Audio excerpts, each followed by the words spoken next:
Blurp Blurp Book Clubbers, welcome to the Dungeon Crawler Carl Book Club. The apocalypse will be streamed. Okay, it's 9 o'clock. So, what I would like to do before I bring up our special guests, because we do have a couple, is I would like to quickly, because I didn't put out a TikTok about this, talk about what happened in the section we're going to talk about tonight. And then I have a couple of special guests that are actually going to talk about it. So, I'm Morrigan. We're talking about Dungeon Crawler Carl, Book 1, specifically chapters 33 through the end. So, here's what happened in the end. I love the little corgi. Oh, look at that butt. That butt's fantastic. Here's what happened in the end of book 1, just so you remember what happened. I started with chapter 33. In chapter 32, Carl and Donut go into beginnings of, they don't know it yet, but it's going to be a boss battle, and they meet some fairies. Then I stopped it there because then we have quite a few chapters of them fighting the fairies. There's the whole rev up smoothie with, then they find the flyer in chapter 32 for rev up and be a rev up consultant, which is one of my favorite things in the entire series. And then chapter 33, the fight starts. I love that. Thank you, Graham. That was a beautiful hat. Thank you. So the fight starts and they fight the fairies. They kill the fairies. They blend the fairies, which is sort of gross. Then they fight the Krakeran clone. So that is what happens in the early 30s in the chapters. Then they see Mordecai, and Mordecai, or I'm sorry, not yet. They don't meet. They meet new Mordecai in chapter 35. Then in chapter 36, they meet Zev. So we're going to talk about new Mordecai. We're going to talk about Zev because they meet Zev for the first time in chapter 36. In chapter 39, they see Hecla on the recap for the first time. In chapter 42, they go on the Maestro's show and and so now we know what the term glurp glurp means. And so they meet the Maestro and Li Jun, and Li Na, or they see Li Na. In chapter 46, which is the second to last chapter, they meet Mongo. Oh my God, I look fabulous. I like the beard, actually. I think I could pull that off. It matches my hair. So chapter 46, they meet Mongo, and then the book ends on chapter 47. And then we are going to talk tonight as well about the Pineapple Cabaret, which is only in the hardcover version. Let's see, some other things that happen in these chapters. As I said, they have the Krakeran fight. They also have the Rage Elemental, and we get our first real character death. So we're talking about that. And they fight the Kobolds in the very end of the boss chapter in chapter 45 with the boss chamber and the frenzied gerbil. So, and we then go to floor 2, the end. So that's a little bit of what happened. So that being said, okay.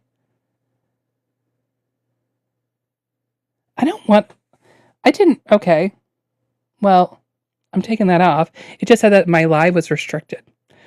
I don't understand TikTok. How do I, there we go. Now, I am going to bring up a couple of guests, and they're going to introduce themselves. I have one here, but I'm echoey. I can hear myself. The camera button. Oh, I hit the button. Hang on. I did that. And then I'm bringing up our two guests for tonight. But are we here? I can hear you, but I can also hear myself. Okay. We need to put our headphones on. I'm worried that's going to happen when I do that too. Oh. All right. Well, hold on. I'm also looking for the cord that. There we go. This is just going to that. Yeah. I can hear you guys. Well, we can hear you, and I hope I'm trying to get the It keeps saying you'll connect using only audio. I don't want to connect using only audio. I want to connect using a camera. Let's see if I want to see you. We want you to see us also? Turn on your Bluetooth, he said. My Bluetooth is turned on. Did we each get one of these? Okay. We're gonna Oh, hey, all right. I see someone. Oh, we see which ones are these? So it's Hashiva? all right. So it's not my live. It said that I was trying to Galaxy things, and I earbuds. couldn't. My live was restricted. While we're all joining, I'm so bad at saying this. I love the crown. Thank you. If you tap on the screen and hit like, that helps the algorithm. TikTok's all about algorithms, and like liking the live helps send it out. So like I forget to say that stuff. I'm learning. It says you'll connect using only like the audio. live if you could. There we go. Oh, I got it! I figured And it share. out. I see you. They have appeared. Sorry. We're here. And you can keep tapping too. When you're trying to like, you can like tap a lot. I know a lot of times I tap and then I accidentally scroll. So be careful. I've done that Hello. before. That's happened. Hello, how are you? It's like I haven't seen you or talked with you forever. Last night. So long. Was it last It's night? been Yeah, it was so last long. night. You guys I were think it doing was your last test. night, yes. Yeah. We were just doing another test and We are continuing to test. we're continuing. We're trying to figure a couple of things out before Tuesday. So talk So- about Tuesday. Before we start talking about these chapters, tell everybody who's here about Tuesday because it Thanks, sounds Morgan, incredible. for the shameless plug. We All love right. the shameless plug. So on Tuesday, December 9th from 8 to 10 p.m. Eastern Standard Time, we are doing our AANO, no. which stands for the Annual Audiobook Narrator Olympics. We've got 6 or 7 audiobook narrators, including the great Luke Daniels, who we are co-hosting with, joining, as well as a bunch of authors of lit RPG and other genres, all coming together as really a celebration of audiobooks. And they're going to basically play a series of games like tongue twisters and character impersonations and impressions, with audience participation, live giveaways, extra entries to our Celestial giveaway, all just really as a big celebration and a thank you to the fans. Yeah. So I'm predicting now, you know how much I love Luke Daniels. Luke Daniels is my favorite narrator of all time. I've been obsessed for more than a decade. However, I'm already predicting, because you have Gary Furlong coming. We saw him at Lit RPG Con. He's one of the funniest people I've ever seen, like on a stage, doing anything, just existing. I'm calling it now. I think he's going to get everybody laughing. Off again. Yes. Sorry, Kenneth kicked us off of our Sound. Hang on. Oh, we could hear you. Nope. Now we're back. we We couldn't hear you. He Sorry. took away our Oh, Bluetooth. So we heard up to Gary Furlong being amazing. He is one of the funniest people I've ever seen perform anything. And so Yes. I'm predicting now that he's going to have everybody laugh. And he's going to do something. sure. zany. Oh, I'm sure. That's my He's prediction. great. Well, we're very excited for the audience participation because this is one of those things where, like, whose line is anyway? Where there will be points, but the points don't matter. So I'm like really excited to award people like you've just won 14 seagulls, 18 ducks, 2 cows. 9 grandmas. I love It's going to be that. great. It's going to be great. But yes, that's Tuesday, 8 p.m. to 10 p.m. Eastern Standard Time. But thank you for the shameless plug, Morgan. Yes. And I'm Mia, and this is Liz, and we're Ginger and the Foxes, along with Kenneth in the background. Who keeps cutting us off of stuff. So nice to meet everybody. Yay! And you guys with Kenneth helped. I'm trying to get Atticus up here too. I keep inviting. But in the meantime, I don't know what should I call, what should your name be? How AC is about? fine. AC is fine. Okay, so AC, introduce yourself. Yes. Hi, I'm AC Visk. I am an author and a Coast Guard veteran. So a lot of the time when I'm talking about Dungeon Crawler Carl, it is very specifically from the perspective of a coastie reading about an MK. And so a lot of my takes are specifically talking about the way I believe his background in the Coast Guard impacts what he does and who he is as a person. So I love that so much, and I also am like totally in support of Princess Donut getting a Coast Guard tiara. Yes. We're in. Yeah, I need to go. I meant to grab it for this. I will grab it at some point and show it. I But love like it. pretty much every Tuesday, I will be doing Tiara Tuesday and trying to get him to give Princess Donut the official Coast Guard tiara. Yeah, I we love that. 100% support that. Oh yeah. I love that. And I saw your TikToks about that, specifically about the Oh, she got a mermaid tiara. about the Coast Guard aspect of it, which was so nice because I don't know a lot about the Coast Guard. And so it was Not really a lot of nice people to hear do, from to be somebody honest who with you. does know that it actually holds up, and what Matt is saying does actually like stand up. So real quick to answer someone's question in the chat, the Coast Guard tiara that would be stolen valor. Actually, not. It is not a uniform item given as a reward or an award. It is also no longer an authorized uniform item. So if Princess Donut received it in the dungeon, not only does the Coast Guard not exist anymore because, it got flattened, it actually wouldn't be stolen valor. But also, I Get don't 'em. think the space aliens care. Yeah. Yeah, Like so I even don't if think it the space aliens was, give us line around. destroyed. they don't care. They don't care about Yeah, I stolen mean- valor. Let's be honest. But the Matt Coast Guard didn't got should squished along care. with everyone else. So there's that, right? Like Matt should care. He would, but once, like she said, it's just not. So that's Exactly. It's not an but official uniform still item cool. anymore. So, Right, but like if I- it was I'm official, sad like it's it not. makes sense that like maybe he wouldn't include it, but it's Yeah. not, so he should. Yeah, and she already has a Dixie cup, which is still part of It's the still original, like technically a uniform official. item. Yeah, Mhm. amazing. So cool. All right. Did I see something about Atticus is trying to join on a PC, which I think you guys found out from a Yeah, guest. you cannot join You on a can't PC. join on a Possible. PC. Yes. Yeah, you have to do it on tablet or on a phone. I feel like a tablet would be probably good. Yeah, I think Go it's get bigger. my tablet. Like that's where Yeah. I know it's so frustrating. The tip that I learned was I now have my monitor here and I have the live up here just so I can see the chat because the chat is Yep. so little on my phone. Yeah. On the phone. Oh yeah. Kenneth puts it to the side, which is why I'm always kind of looking to the Yeah, side we've to got read. a two screen. Yeah. Yeah. as I sit back down and try to not sit on my chihuahua. Oh, Oh. bless. Tiny, let me see. Let's see the chihuahua. This is Pixel. In a sweater. In a sweater. Yeah, Oh, she's mad so at me now because she's like, cute. I was sleeping. oh my gosh. Love it. So for everyone, this is the Coast Guard tiara. I love And it. it had been a uniform Is it item Jada? when I was in. You can put your hair up.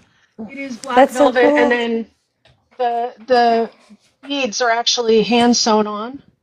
That's amazing. I love that. Ugh. So yeah, That's so so the cool. beads were hand sewn on, and this is the officer emblem. But when a chief wore it, they had the chief's emblem. So there was different emblems depending on what you were, and they so discontinued cool. it. It's no longer allowed with uniform. They discontinued it. I want to say in 2011, Oh wow. somewhere in there. So, That's so cool. and then this is actually what women in the Coast Guard wear now. This is the combination cover. Oh. This was That's mine so when I was in. cool. So this is the women's hat looks a little different than the men's. So there That's you go. so cool though. Love it.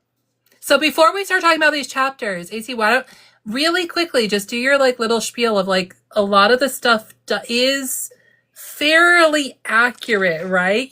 Yeah, it's joined for the Coast Yeah, Guard stuff that Carl talks about. Yeah, so it was interesting. I saw a video recently of someone saying, "Oh, is Carl a Mary Sue because he can get all of I saw these that things one. done and he does all these things." And what's interesting to me is no, he doesn't. He hasn't done anything in any of the books that I haven't. Okay, besides the fact that it's in a dungeon, but like his ingenuity and his ability to like adapt is something that you see in Coast Guard members. The Coast Guard is the smallest branch of the services. There's only ever about 39,000 people total. And they still have to get all these missions done. So we all end up as kind of jacks of all trade, but nowhere is that seen more than with the MKs, which is what Carl was, a machinery technician. And these guys are like the junk drawer of skill sets. Like they can That's fix cool. literally anything with duct tape. And, love something's on it. fire, they're Yeah. going to put it out. And so I don't think it's a coincidence that Matt chose the MK rating for Carl because honestly, the Coast Guard keeps half their ships together with spit and duct tape. And so you have to be able to think about crazy solutions to crazy problems. And the fact that he just steps in and leads, I have never met a coastie that doesn't. We don't know how to not step in and take a lead if it's an emergency and if it needs to happen. And so yeah, I don't think there's any mistake that he chose the MK for it. And everything he has talked about has been accurate. You know, the stuff he talks about with including the fact that everyone thinks Carl's in the Navy. That is incredibly accurate as well, because that happens to me constantly. Oh, you were in the Navy. No. No. And this is one of the many reasons why that we think that Matt Ditterman himself is an AI, because he has done either so much research or knows so much stuff. One of his friends in his band. So apparently someone in the band with him is a coastie. And so once you know one of us, you're like 1 degree separated from all of us. Amazing. And okay. Coasties love, if you ask us, this is why it drives me nuts when people get the Coast Guard wrong in movies and TV, is because frankly, you could ask any one of us and we are going to tell you any information you might possibly need about the Coast Guard.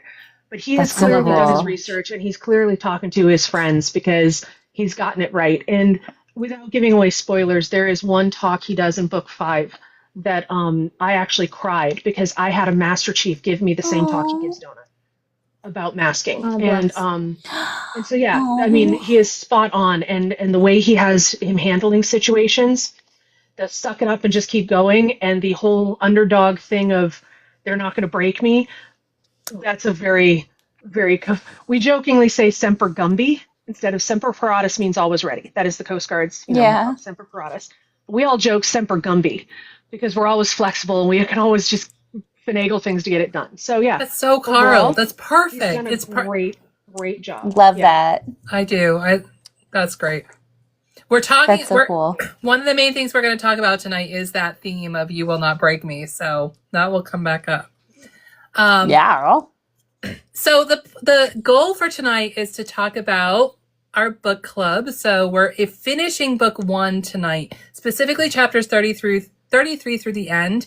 However, we are going to talk about book 1, and then next week we start book 2. We only have 3 weeks to read book 2, but book 2 is by far the shortest. It only has 25 chapters, so we can do that. But we're talking about the end of book 1, and a lot of stuff happens in the end of book 1. We meet a whole bunch of characters in the end of book 1, and that's one of the things I would like to start us off talking about after Atticus introduces herself. I'm sorry, pronouns. Yes. I also should ask pronouns too. I'm assuming. She, her. Thank you. Okay. Hi, everyone. I'm Tales with Atticus. Hello. Hello. Hi. Sorry about the technical difficulties. I do run an entire software engineering team, and I could not join a live. So that's it's TikTok. where It's we're not at. you. That's TikTok for you. TikTok. is We a mess. understand. It's just further proof TikTok's the problem. It's Do you not hear me We okay? know. I'm We muted. can It hear you is. fine. Perfect. Got excited, all right, sorry. So I would love to hear actually from all three of you. Why don't you you gave a little bit of your introductions, but how did you first find Dungeon Crawler Carl? Like, tell me, like, what is your origin story in terms of this story? Yeah, in terms of this series, of which we are all now firmly inculted, and I'm going to use that as a verb. Inculted. I love that. That's amazing. Me and I have the same story. So we were in a book club, and a friend of ours, Emily, she had suggested it. Like, the book club, the way it worked is whoever was hosting got to pick the book. And she was And it was a fairy smut book club.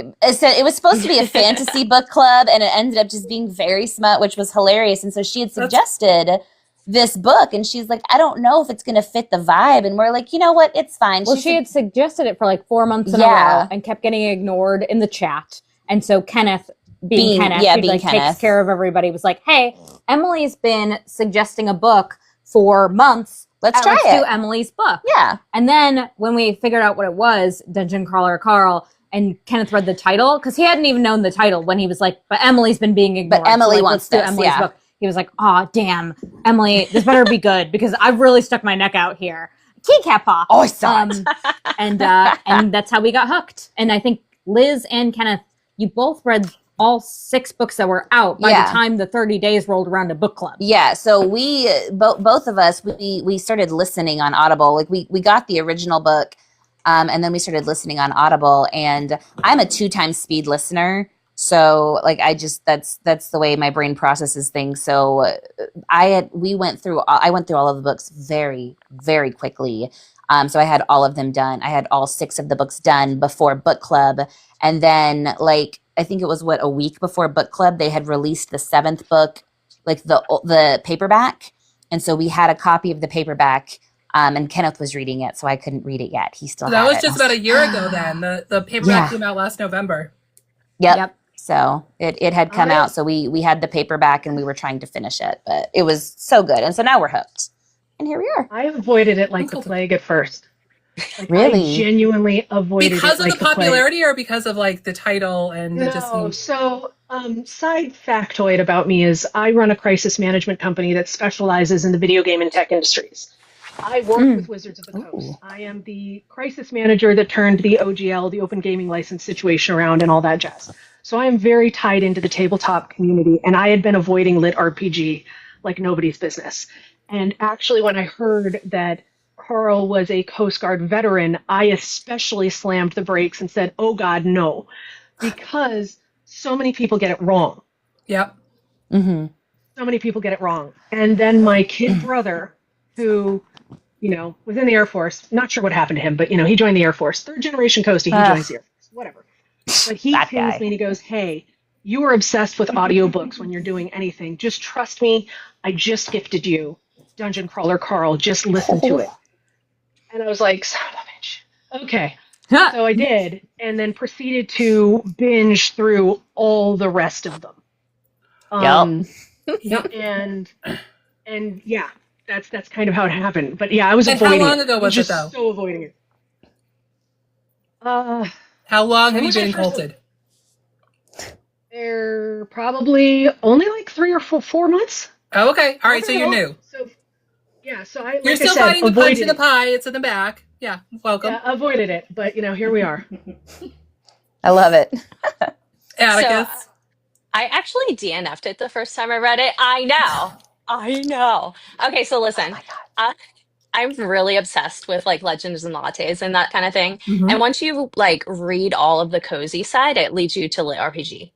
And I started reading it, and I downloaded Dungeon Crawl Carl, the book 1, for a road trip. And it's actually really hard to read the beginning of the audiobook because Carl's voice is so low and the new achievement so high in the car. So I was like, I can't, this is awful. But then my husband, who doesn't read, he picked up my audiobook. We share an account and he read it. And I was like, I will read anything that you read. Like, I would love to.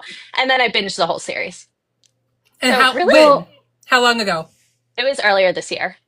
I reread the first book this week for this live because I've read them all right in a row. You know what I mean? I don't know what happens in each book. Sure. Start to blur together. This is my 6th time reading book 1. Amazing. I didn't know about. So you said there's like the pineapple thing. I the saw Pineapple that in your Cabaret. I didn't saw either. Your questions, and I was like, "What is this?" Don't worry.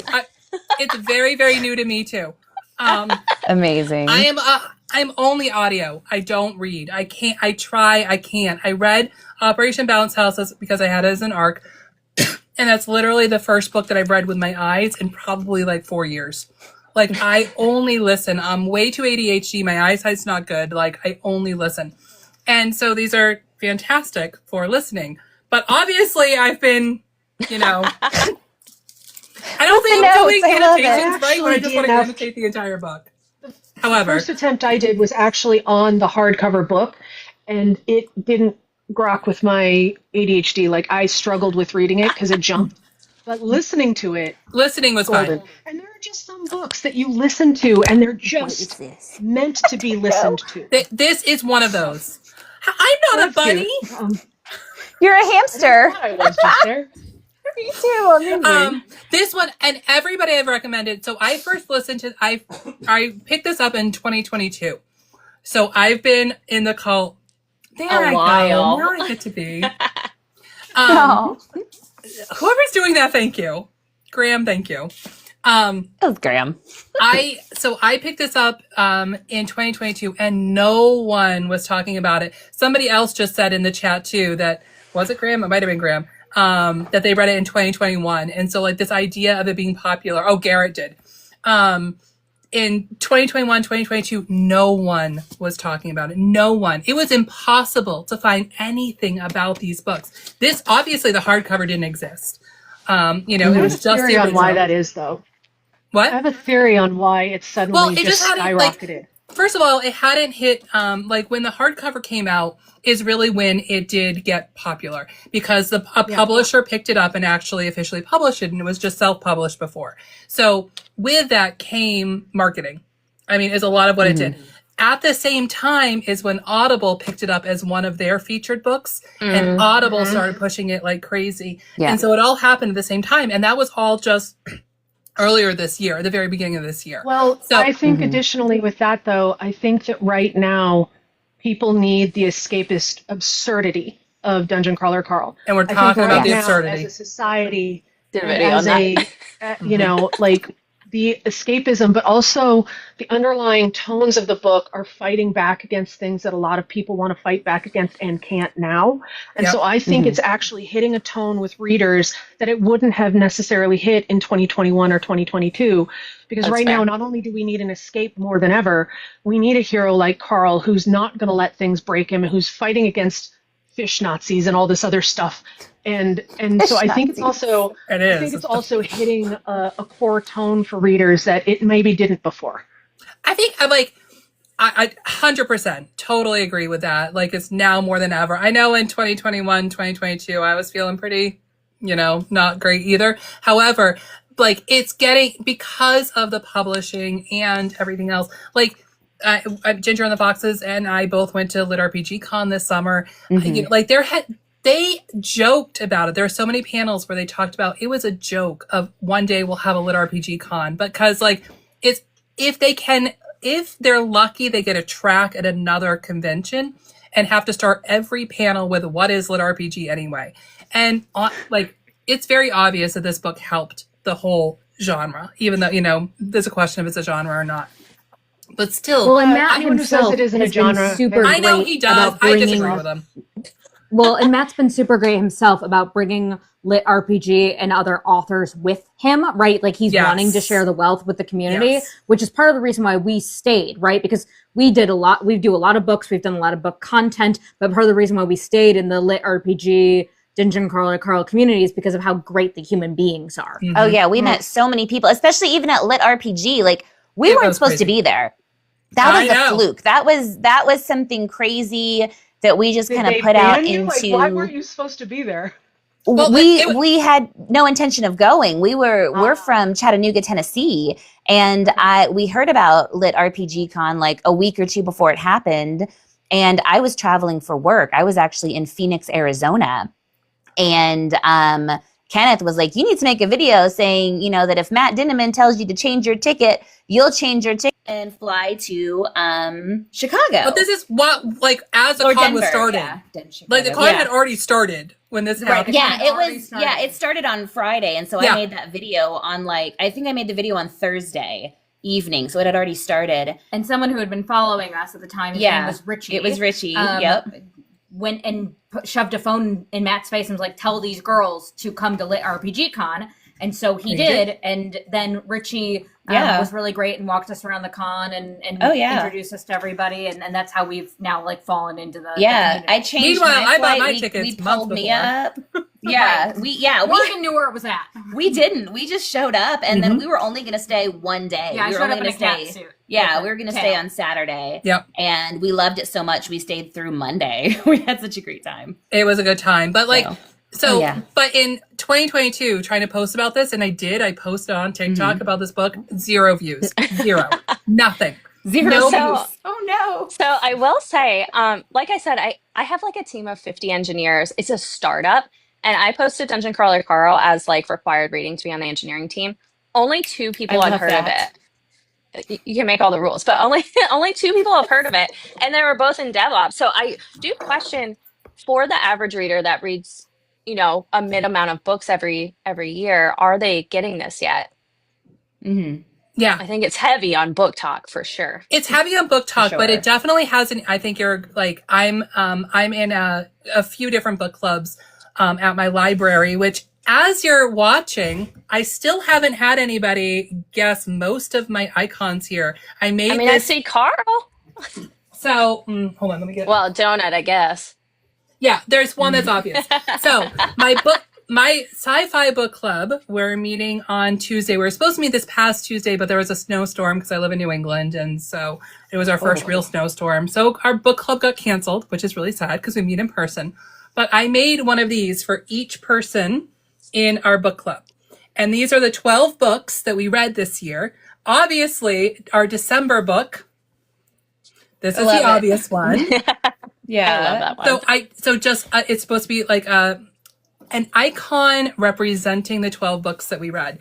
But like, these are all people who are even more well-read than me. I read 60 books this year, and that's like light for most of these people.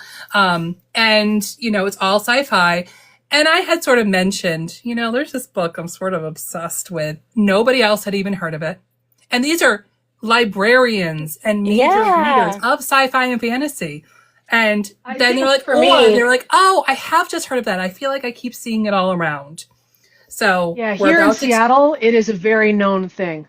Like because he lives in Seattle. He lives in that area. Yeah, he's from Gig Harbor. Yeah, he's from here. So it's been around here for a while, and all of my friends have already read it and were all over me about the fact that I hadn't. So, you know, I'm kind of blessed and cursed with where I live in the fact that I basically live in nerd Mecca.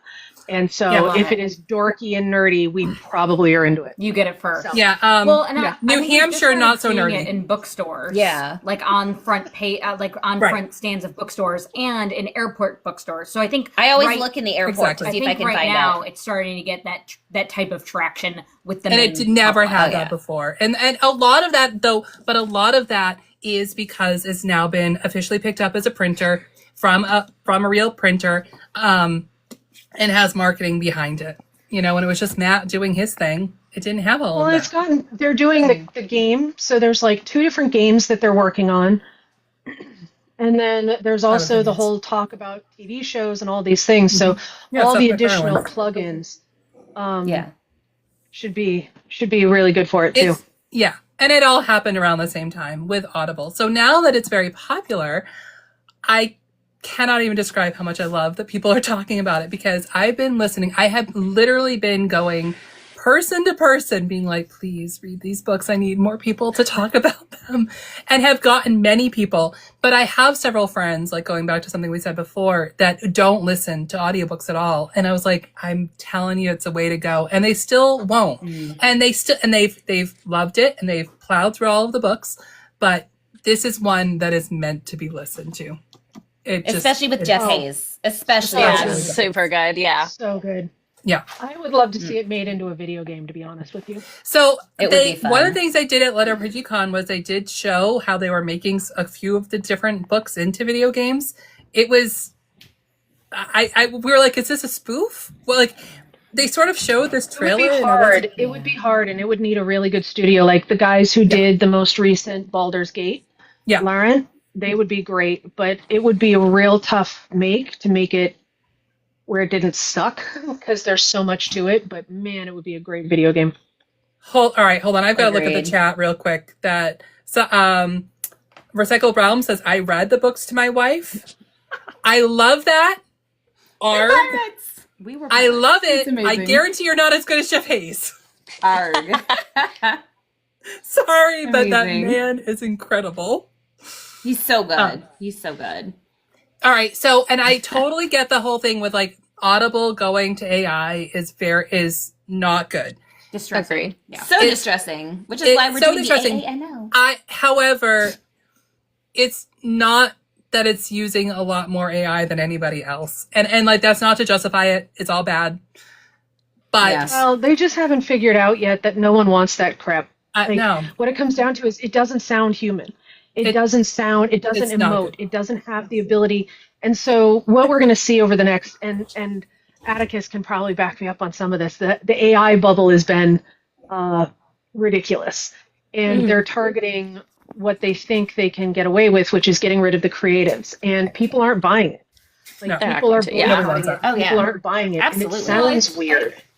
Even if you like Can you go on imagine customer AI service Princess lines Donut? right now, Yeah. where it's pretending to be a human being, right? And you Yeah. call like a customer service line, you can immediately tell that it You is know. not You a know person immediately. listening to you. Yeah. So for someone to try and be emotive and read a book to you and get away with it, like being an AI and you thinking it's a human, we're not there yet. And part of what we love are the authors. Like you said, you've been you've been listening to Luke Daniels The narrators.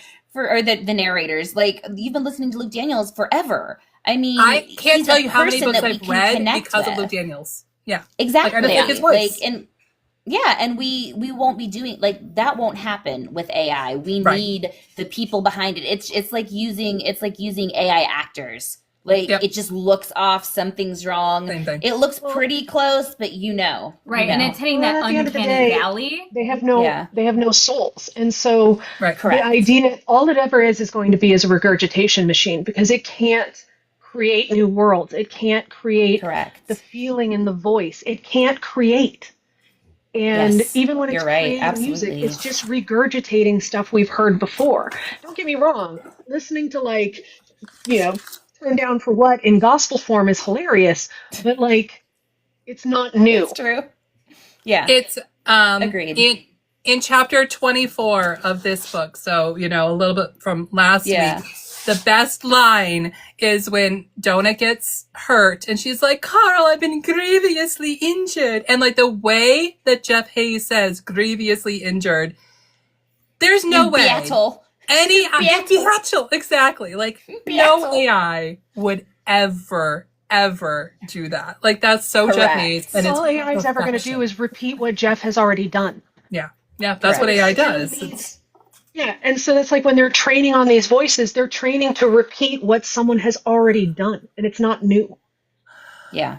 I do have to, I just want, Dan, Book Talk Dan said, don't let Skynet hear you talking about it having no soul. I do always say thank you to my Alexa and anything else. Same. And even when I do use ChatGPT, I do say please and thank you just in case. Correct. I apologize if I walk into a door. I mean, yeah.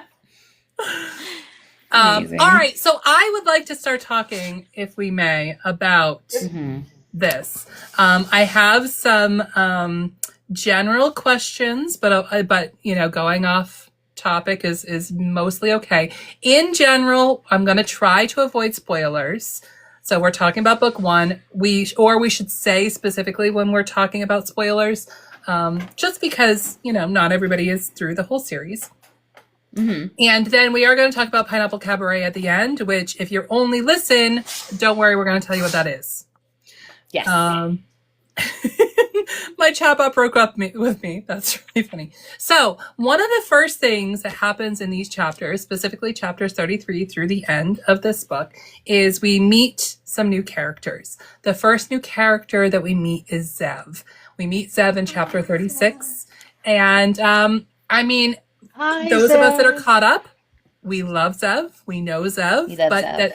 That we first meet Zev in chapter 36. So let's talk about Zev. Let's talk about our first impressions of Zev. And specifically, I have a question that was sent in from Angelica Reeds, who I don't think could be here, unfortunately, but she sent in this question. I really liked it. What essential knowledge or perspective did Zev bring to Carl and Donut's journey that they might not have gotten otherwise? So let's just talk about Zev first.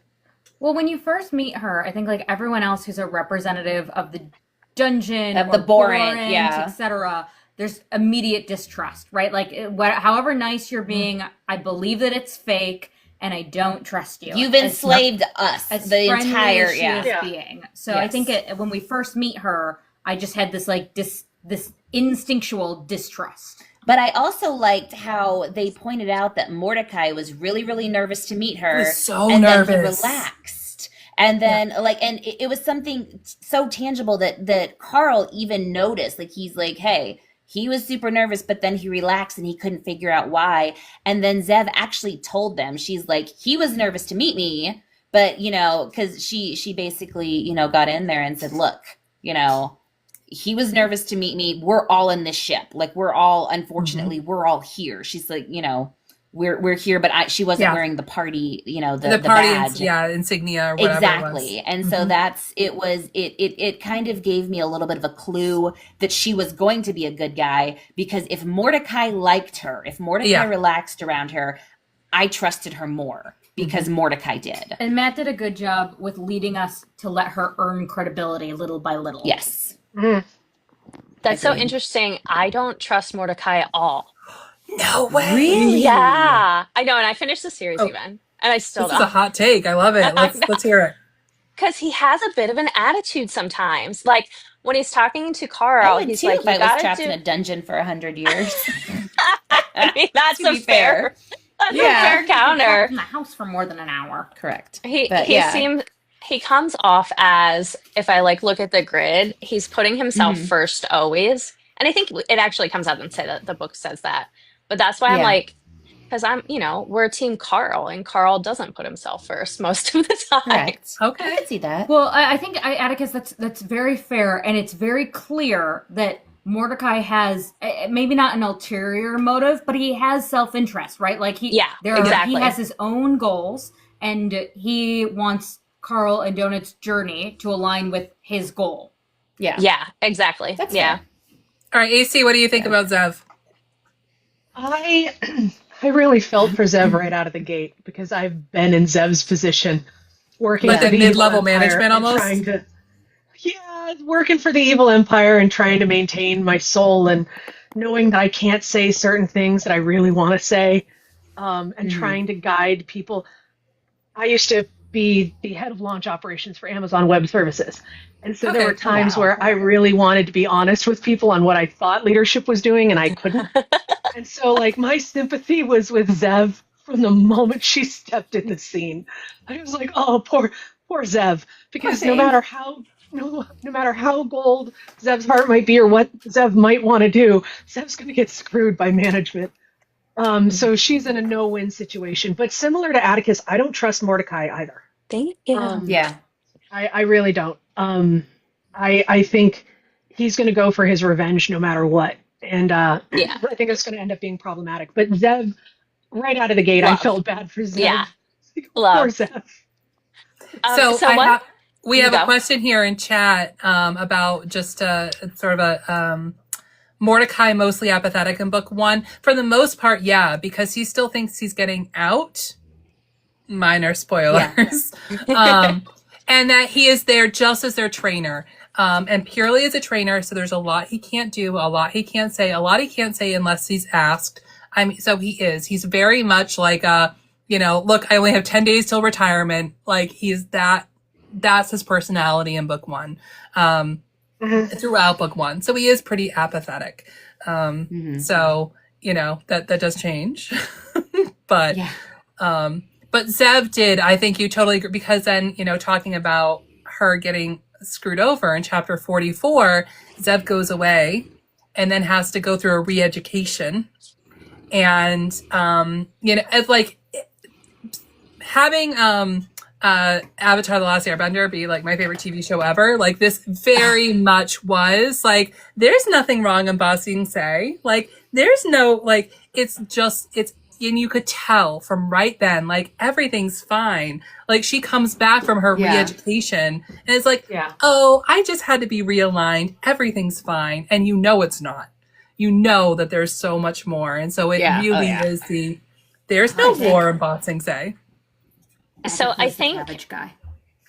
The cabbage guy's in all of it. The cabbage guy's everywhere. I like this comment that Zev brought out some of the best in Donut's personality, and I agree with that. I think to talk about Gossip Zev Girl. and Donut's friendship is one of my favorite things in the whole series. Same. Yeah, I totally agree. Although the obsession with Gossip Girl, okay, fine, but like, I love Gossip Girl, and I started watching Gossip Girl because of this. I feel like I'd never watched Gossip Girl. You should. I mean, and I started. It's very good. I mean, it's not good. It's not good, but it's pretty funny that Matt quotes this, but it's I started watching it. I was like, what is this trash? But you're gonna love it. Trying to say something about that? Very watchable trash. Yeah. Oh, yeah. So one of my favorite things about Dungeon Crawler Carl in general is that the author puts out really big philosophical discussions into the Yes. book and just leaves them there and doesn't answer them. Yep. And Zev is part of that, because we think of, these leaders as evil. They're only evil and Carl is good. But then we see that Zev also gets in trouble and Zev also wants to do the right thing, but she has people above her who are evil. So it was just another point where it was just great to see those big discussions being shared. There's Well, and so even to bring much it- that happens throughout book one, and I have a couple of them that reference later books. And so that's another question. And I personally love that. I think like this is more of a book one more than just these specific chapters. But there's so many times throughout just book one that I have to figure out how to block some of these people in the chat. I apologize. But it's fine. I know. Speaking of AI, we said AI and suddenly we summon them. Yeah. Engagement's and engagement. It's fine. Yeah, right? Well, one of the things that really got me with Zev that made me realize, I think, and it was in the first book that made me realize that she was a good guy. Like, I liked her as soon as Mordecai liked her because I have faith that Mordecai, even though he has a selfish agenda, even though I think he's a very sad person and he's dealing with a lot. I mean, he's been in the dungeon 100 cycles. 100 dungeon cycles, which is that's a long time. It's thousands of years if you think about it, because it's crazy. He's been in there so long, so I understand the deep sadness. But one of the things that made me really realize that Zev was actually on, the good side is when she when the element came, the rage element came. She got kicked off because and that's why she got taken away. That's why she got re-educated. Yeah, she got muted. Yep. Yeah. Well, that was one of the reasons. Yeah. That was a reason because she said, Carl, watch out. Like, oh no, Carl, watch out. Yeah. Like she tried to warn him. That was her first instinct. Wasn't to let it play out for the drama. Was, oh my God, run! Her first instinct was to warn them, even against her. It wasn't good for her to do. Like, she could have gotten in trouble, and she knew it. But her first instinct was, and she did get in trouble. But her first instinct was to tell them to run. Yeah. So, and Graham just says oh, okay, all right. So I made Run a moderator. So see how that. We love Run. No more people offering us money. I love the muting instead of blocking, just muting. I love that. But that, like Graham pointed out, let's not forget that Zeb is a Kuatin, but low ranked. So, again, she's not wearing the insignia. Yeah. She's as high ranked as you can be without the insignia, but it's. So I think Zev, right? Matt did such a good job of proving almost immediately that Zev really is a good guy. Like, she's working for the bad guys, but she is a good guy. Yeah, and but she is still a good guy. Yeah. Yeah. Exactly. So let's before we talk about some new characters, let's talk about the thing with the Rage Elemental, because Jack decides to pee and we get a Rage Elemental. Fucking Jack, man. But then what that really leads to is the first real character death that we see in this series with Yolanda. And, obviously Jack, but Jack caused the Rage Elemental. And Yolanda, who we don't know very well, was the first real character death. Yes, he saw Rebecca W. dead before, but we didn't know her. So what, did that give you a sense of oh, okay, characters are going to die? How did that feel? Did you feel like you should have known more of Yolanda beforehand? Let's talk about that. When I first read the first book, it didn't hit me at all. I just went I don't know Yolanda. I don't care about Yolanda. In my opinion, when Jack was peeing all over the dungeon, I probably just would have shot him in the brain and been not risking it. Oh, yeah. Sort of my which they did. Now both of his kind of shot the peeing guy. Yeah, okay. So I so would have. But she would have shot him even when they talked about making him wear the adult diaper. She would have just taken him out then. Yeah, I was not worth the risk. So or just left him. Yeah. In book one, it wasn't. I wasn't getting hit with the emotions enough. It wasn't until I got to the next book and then reread book one that I felt something for really any of these characters. Interesting. Mm-hmm. What about everybody else? Yeah, I would have liked to know Yolanda more, especially knowing Imani as well as we do now, and the impact she had in Imani's life. I mean, it's so sad that we only got such a short little bit of her. But she, like, in the end, she went to bat and she tried to save as many people as she could, even though they were old, even though they were senile, even though they couldn't move. Her first instinct was to try to save him. Yes, she did go to shoot him in the head at the end because of, she had to save everybody else. But her first instinct was to always try to help. So I was very sad we did not get more Yolanda. Yeah, similar. I think I grieved Yolanda more learning about Imani more. Yeah. The more I learn about Imani and who she is and that particular character and knowing how close she was to Yolanda, it's a different effect.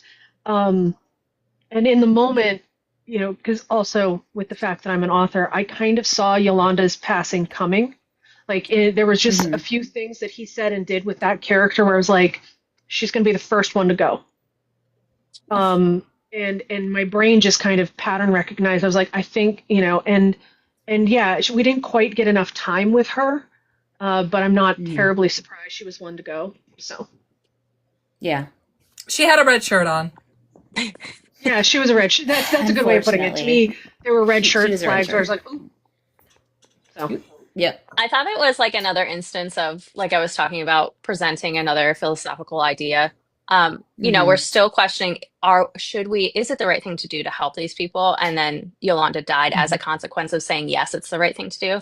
So I think the author was just challenging us again to be like, are you sure? Right. Yeah. Yeah. Right. That's Correct. a good point. Well, and it also made it clear that no one's going to be safe. Like, yes. Yeah. Right out of the gate, it was like, I'm going to strategically select things and no one will be safe. Mm-hmm. There were deaths later in other books that hit harder, but, because remember, by the time Yolanda dies, hundreds of thousands of other crawlers that we never even saw. Like, I think it's millions. Yeah. Yeah, millions at that point. So yeah. So but making it clear that no one's going to be safe was a real clear indicator right there with Yolanda. Yeah. And it was okay, nobody's safe, but also here's somebody that but it's sort of a low stakes. Like she had never really talked. Mm-hmm. I mean, and Carl specifically says when she died, he says, I never even got to talk to her. I don't even know a lot about her. I just know that she is so selfless, that she worked for 60 years, that she's this, 60 plus year old woman who dedicated her life to helping others. And so it keeps blocking some comments, FYI, because people are using the DEATH word, I think. Yep. Yeah. So, but so it was fairly low stakes. It wasn't anybody that we had gotten attached to, not that we had gotten attached to many people at this point, but it was still a character we'd been introduced to with a little bit of backstory. It wasn't just a Rebecca W. It was, one of the crew. And when I say first death, because of course we know there's going to be some others that, hit harder. Yes. And we know, and also, non-spoiler, we know there's going to be more to come. And of course. That that makes me pretty sad because the ones we've had have been rough. I like how, though, let's see, Garrett says, I love how it brought sacrifice as a theme into the forefront of the book. And I think that that's really, really true. And I like that it says that, but I like that it also was like, you need to choose the right moment. Like, you can only do that sacrificing once. And like Carl has that come up a few times of, should he sacrifice himself? It comes up in within this section when during the Krakaren clone fight, when Carl thinks he's going to die, and Donut says, I don't want to do this without you, Carl. Mm-hmm. And even though you're not my person, I don't want to do this without you. So, and he thinks he thinks that maybe he's sacrificing himself, but that Donut will be okay. So it's, our first Hamilton quote of the night just popped up in the. Oh, I think I missed it. Well, let's see. Not Not gonna throw away my my shot. Yeah, exactly. Right. And you can't. Don't throw away your shot. Like they can only do it Don't once. throw away your shot. And Yolanda doesn't try to throw it away for Jack. She does shoot him instead. Which is fair. Yeah. Which is fair. I hate to be that person, but I do have to jump off of here, ladies. It has been so awesome Thanks talking for joining, to you at least guys. for a little, and I can't wait for You're Tuesday. amazing. Yes. I know that we have chatted or you've chatted with us too, but very nice to meet you It was guys. so nice to meet in person. y'all. You guys You guys as well. are amazing. Thanks But for having We're thank staying you so here. much. FYI, we're just saying goodbye. Yes, to each everybody other else boxes, is but staying. we're still Everybody going. else is Everyone else staying. is staying. But you guys are great. We love everybody. So we will catch the rest of this later. Bye. Thanks for joining. Bye. Bye. And as a reminder, they're doing the Anno on Tuesday. But yeah, we're talking still about this idea. Let's talk about this that Donut saying, I can't do this without you, but you're not my person. Is Carl Carl's obviously her person, but in book 1 it keeps coming up that maybe she doesn't think that yet. As a Chihuahua owner, straight up, I laughed at that part because my Chihuahua would put up with my dad in the dungeon, but I'm her person. Yeah. It's the same idea. Yeah. Is that Pixel? There's a handful of people. Pixel, for everyone just joining, that's my Chihuahua snoring right over here. Pixel, there's a handful of people that Pixel would go through the dungeon with begrudgingly, but I'm her person, so she would make a point of pointing out to them regularly, yeah, but you're not my person. You're not. So she would say it. She'd be like, okay, I'm here to help you. It's okay. We're going to work together, but you're not my person. Yeah, I agree with Donna in the comments that she just hasn't confronted her feelings about I like her that. daughter yet. Oh, yeah. Totally. Because we find out later, and this is a slight spoiler, but that she knows that B was trying to get rid of her. And so she's known from this whole time. But, she's just become aware. She's just gained sentience. And so B was her person. And so, that takes time. Yeah, it definitely does. And dealing with the whole B thing for Donut. I mean, not to go too deep on it, but anyone who's been in a semi-abusive or abusive relationship, it takes you a little while to really realize what was going on. And over time, you realize that that's what was going on there. And watching Donut kind of come to that realization and realizing that Carl was her person all along is one of the best things in the series. Sorry, spoiler. Right. I agree. Exactly. And we're not going to say too much, Nerdy Buckeye, because you're only in book 3. But, yeah. Yep, we won't go Carl's past that. clearly her person. Yeah. That's all it's Yeah, I like that theory that Donut's less affected by the apocalypse because it gave her intelligence. Yeah. But also, Donut's world was much smaller, if you think about it. Donut's world was that apartment and then all of the, shows she went to, and that was her whole world, so she lost less than Carl did with the apocalypse. Carl lost the whole world. He lost his whole world, and what Garrett says, her species wasn't killed off. It was, but not in the same way that it's being killed off for a show. So that's a really good point too. That Carl isn't live watching humanity become extinct. So for Donut, it means a little bit less because she's not a person. That's a good point. That's a really good point.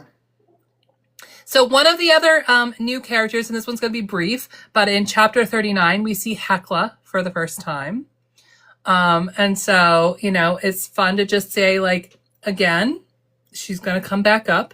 But, seeing Hecla and the Brynhilde's daughters was a nice little mention. The other main character, though, that we see for the first time, or, character, is in chapter 42, the Maestro. And so Carl and Donut now are on floor 2. So we go to floor 2 and they go on the Maestro's show with Death Watch, and they meet Li Jun and see Li Na, and but also meet the Maestro and hear Glurp Glurp for the first time. So let's talk about the Maestro's show and how it's different than Odette. And this is while Zeb is being re-educated. So they have a new handler. that's assigning them. And just, what were our thoughts about this with the Maestro and Death Watch? Space Joe Rogan. Oh my God. Yes. Yep, basically. Yep. Yeah. I was like, oh, look, it's Space Joe Rogan. Yeah. Awesome. Like, Yep. from everything he pushed to his creepy followers to all Yep. of that, that is exactly how it read to me. Maybe not and as I've popular, enjoyed but yeah. everything that's happened to him since. Yeah. Wow. And it was, I liked that it laid it out for us too, that we met Odette first. And so their first opportunity to go on another show was the most popular show, was the biggest and now they're seeing another one that's not quite as popular. They see there's no green room. Like, they're right off the bat getting clued in that this isn't as well funded, but they almost got spoiled in that their first experience was the best. And now it can only go down from there. But yeah. So Carl and Donut don't play that game. What do we think about how their reaction on the Maestro show was? I loved Carl it. and Donut don't play by the rules that anyone present to them. Have you noticed that? Like, they're just like, yeah, you know what? Suck it. I'm doing what I want. Yep. So I thought it was a great take on masculinity. So Carl's, this big gruff Marine, and he defeats this guy with his words instead of fist, which I loved. I was really happy to see that. I thought it was great. And then he just, expertly, right? He immediately saw what this show was about. It was amazing. Yeah. And was just like, nope, I'm not doing this. And, asked for the okay, for Kuatin, if I don't diss you, is it okay if I am a jerk to these guys because they deserve it? And they're like, yeah, do it. Yeah. Yeah. And he didn't know all the politics behind it. He didn't know that, that their races and factions were battling over who was going to run the next crawl. He didn't know all of that. But he immediately saw that toxic masculinity, this idea of enjoying other people's pain, and just said, nope, I'm not doing it. Which I think also an interesting thing, tying it back again to the Coast Guard thing, is Carl would have been on ships. And when you're on ships, you get bullies like that a lot.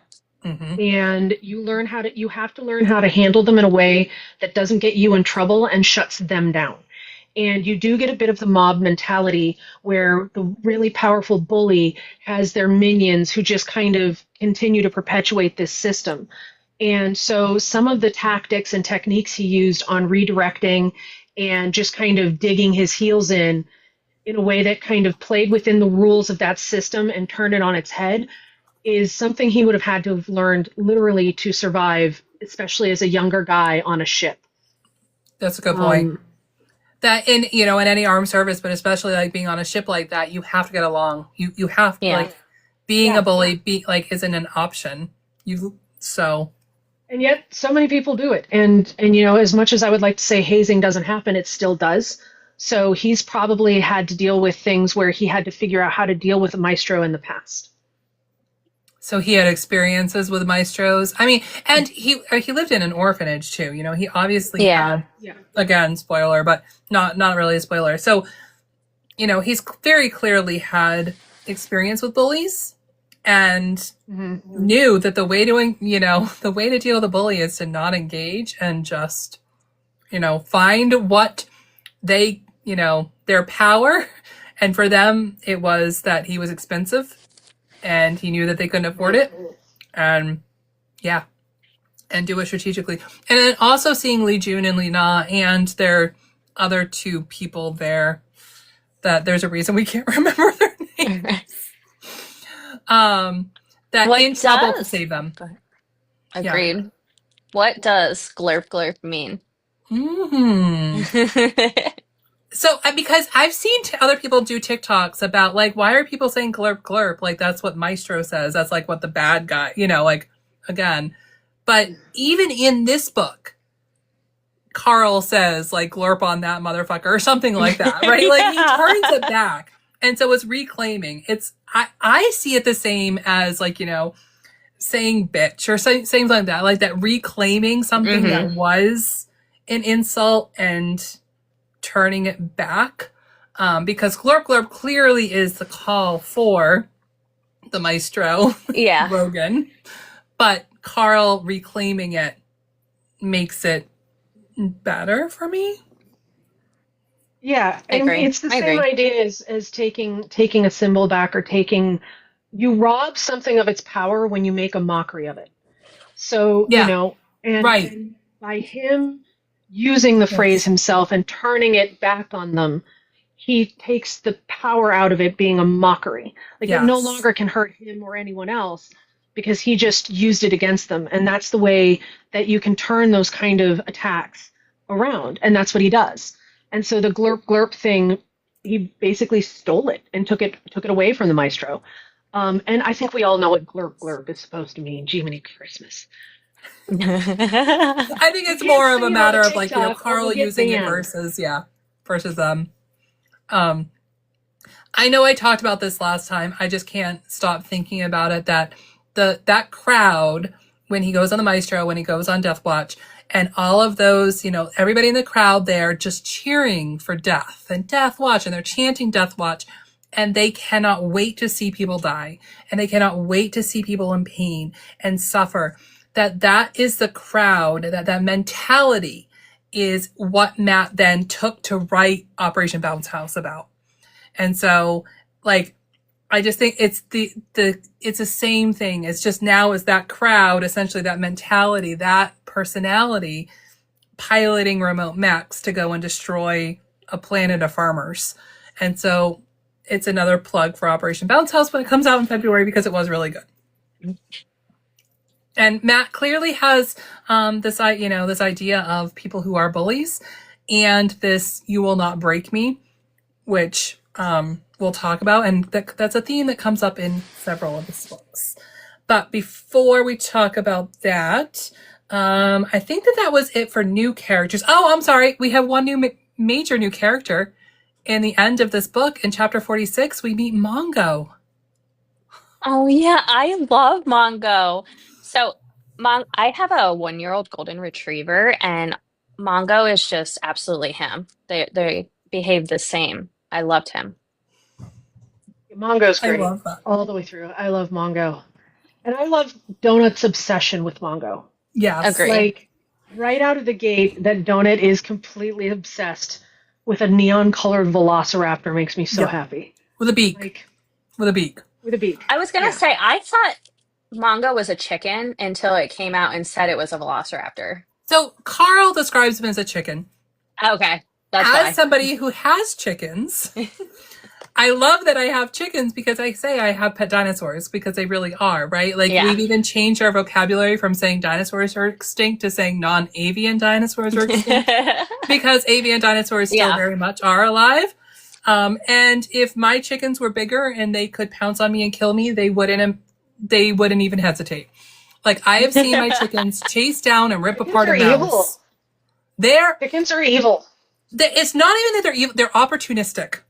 Yeah. And they're vicious. My chickens know me. They come to me. They like to be cuddled. They're really, they're pets. They all have names. Like, they're pets. But if they could, they would absolutely eviscerate me and eat my entrails without a second thought. And this is why I will keep my dogs. Agreed. And so, but Mongo is a velociraptor with a beak, so it's not quite. So I'm thinking it's like, another Earth, another world type dinosaur, not our dinosaur, but like. Well, they talk about the fact that dinosaurs get seeded all over the universe. Yeah. So I'm sure there's varieties. Exactly. Just like humans get seeded, it's. Yeah. This one is a beak, and that. Whatever. Do you think Mongo is a substitute for a child for Donut? Interesting thought. Because Donut's not fixed, and we know Donut's not fixed. Yeah. So she again, as somebody with cats, and how easily cats get out when they're in heat. Yeah, that would be a hell of a twist. What's his name? Gravy? Gravy Boat? Oh, Gravy Boat? Oh, yeah, Ferdinand. Ferdinand, Gravy Boat, the same character, yeah. But Yeah. Well, that's why. I think she likes having a pet. Having been a pet, I think she likes having one. Yeah. And Yeah. having something she gets to take care of and mother. And I think, I think there's a lot of that going on. Yeah, exactly. So Dirty Buckeye reminded me that like that's why Donut was outside, because it comes up I think a couple times in book 1 where when Donut first starts talking, Carl turns to her and says, "Wait a minute, why did you jump out the window anyway?" And then they get cut off. It's a very specific like, "Wait a minute, why did she?" And I forgot of why did she? She jumped out the window because she was in heat, and Fernhead was outside. Yep. Yeah. So. Yeah, but it is because she's a pet. Like even at I've seen this with other lit RPGs. It was a panel conversation at Lit RPG Con about familiars and pets in lit RPG books, and talking about some of the favorite animal companions in lit RPG books. Donut is not a pet. She's not an animal companion. Mongo is. Mm-hmm. Yeah. Donut is Donut's her own character. She's a full character. She has full sentience. Like, well, and for anyone who plays like D&D or any of those, your familiar can become its own character. I had a familiar in one of them I was playing. I was a warlock, and I had a familiar named Hungry because it would eat anything. And that thing became its own character to the point where it wasn't intentional, but all of a sudden I'm rolling just as much for Hungry as I'm rolling for myself because it evolved, and like people eventually Hungry got kind of skished, and people at the table were upset because the familiar had become its own character. So even within the lit RPG world, that makes a lot of sense for these things, because if you look at it, no, I'm not spoiling anything, but as you go, Mongo becomes more and more its own, more than just a pet. And that is actually how these games play, is that, it starts as a familiar, and all of a sudden it's got its own backstory, and it's wearing tap shoes and doing all sorts of stuff you never planned, and you get emotionally attached to them. Yeah. And so it's interesting to watch that progression for Mongo. It is. And it very much is, that Donut she was a pet, but we never know her as a pet. Like that's why even in this book club, I was very intentional about doing chapters 1 through 6 as the first book club, because Donut doesn't start talking and doesn't become sentient until chapter 7. Yeah. And so she's purely a pet for 6 chapters, and that's it. And oh my gosh, hold on, I have to keep looking it up. She steals the show for 7 books. For 376 chapters total. So far in 7 books, we have 376 chapters. Book 1 is 47, book 2 is 25, then we go 34, 77, 72, 87. So for 370 out of 376 chapters, Donut's not a pet.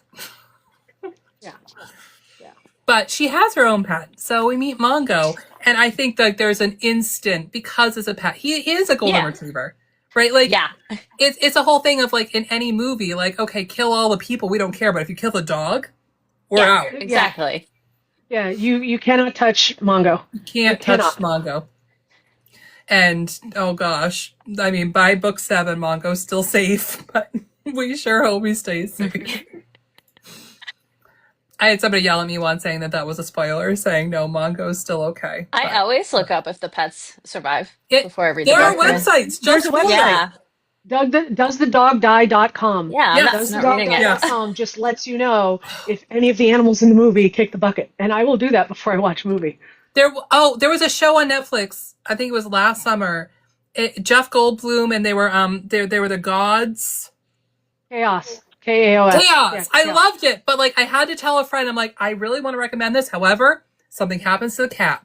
And like had to say beforehand, I'm like, the whole series, I have to tell you. There's an episode and something happens to a cat. So, yeah. Yes, absolutely. So let's talk about book 1 overall. That like we have some foreshadowing that happens within these books. Some things like one of the things that I just was curious about, that when the Rage Elemental came, all of the grubs that they killed didn't count as souls, and that just made me think about book 6, but I'm not going to say why. So that was just a question. The epilogue, we have Odette giving advice for racial and class selection and saying, I have a suggestion for you, but it's really going to upset someone, and just leaves it at that. Which I think that's how book 1 ends. Mm-hmm. So that was interesting because we know it very much does upset someone. But let's talk about the acknowledgments. And I love that in the end of, in the book. And so now we're going on to like physical reading, but the last page is acknowledgments. And in those acknowledgments, Matt Dinneman says, yes, I really did dedicate this book to the hippo, to Fiona the hippo, because I love the idea of this stories about characters who survive against all odds.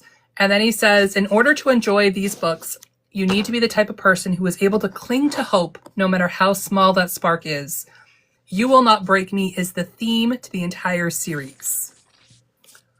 So we said that already a couple times of You Will Not Break Me, but it being not just a mantra, but the theme for the whole series, and this idea of stories of those who survive against all odds.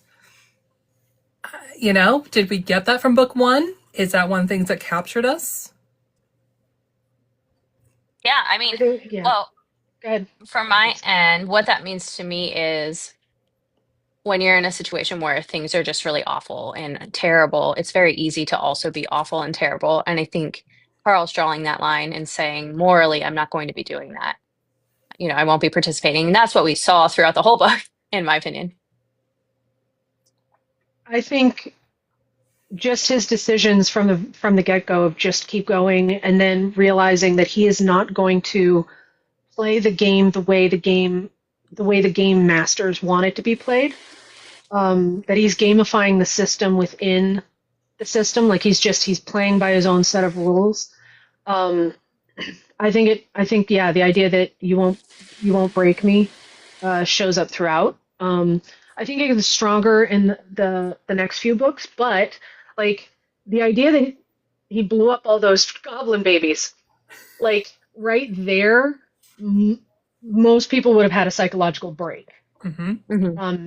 Most people would have completely psychologically broke. And there's a couple other instances where most people would have broken down. And watching him find the reasons he's not going to break, because if you watch, he's not saying you're not going to break me for himself necessarily. Like in a lot of instances, he's talking about you won't break me and who I am when it comes to how I engage with those around me. Yeah. And that I think is a key important thing about the character, is that it's not from a place of selfishness of not just, oh, I'm going to survive this no matter what, and you're not going to break me. It's also, I am not going to treat my fellow humans, and I'm not going to become who you want me to become to get through this. I'm going to stay true to who I am. Yeah. And I like that he stays so steady in that. And I think if we talk about if this book is, doing You Can't Break Me, in the beginning, I told you guys I DNF'd this book the first time I read it. The very first time he meets the goblin before he gets to the tutorial guild, that was like a really graphic scene of him having to kill those goblins. Oh, can I say? I don't know if I can say that. But anyway. Well, we're at the end of the book now. No, it's just the very first goblins he sees. Oh, yeah, it is. Rotor thing. And like he enjoys it too. Like, and that's the thing is like it's graphic the way that he kills the very first goblin. And again, he doesn't hate it. Fetish. Yeah. Yeah. So I think that plays into it too. Yeah. I'm looking because somebody said something in the chat, and I was sort of looking it up that there can only be one crawler in Battle Royale. This is not a Battle Royale. This is the dungeon season, whereas last season was a Battle Royale.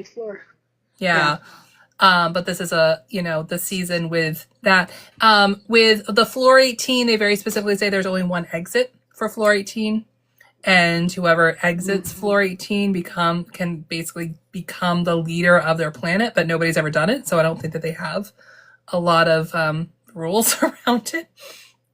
Well, so they probably don't expect anyone to ever be able to do it. They probably have it rigged. By the time you get to floor 16, they do something to rig it. Well, nobody has. I mean, there's only ever been one crawler who's gotten to floor 13. and that's the furthest anybody's ever gotten. Yeah. But the only one winner wasn't specified. It was just that there will only be one exit for floor 18.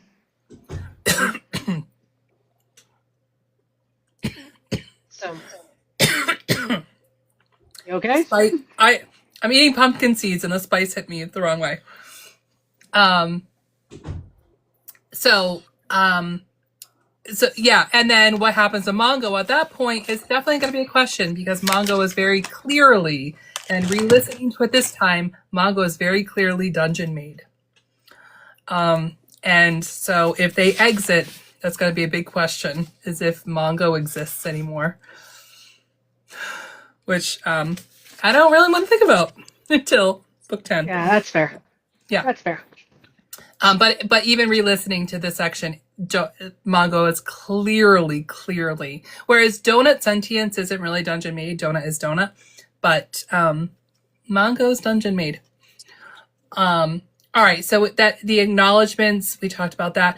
Let's also talk a little bit about, throughout this whole book, Carl's relatability. Carl has some very clear emotional damage and baggage from both B and his father. So he brings up a couple of times these memories of his dad, and none of them are very good.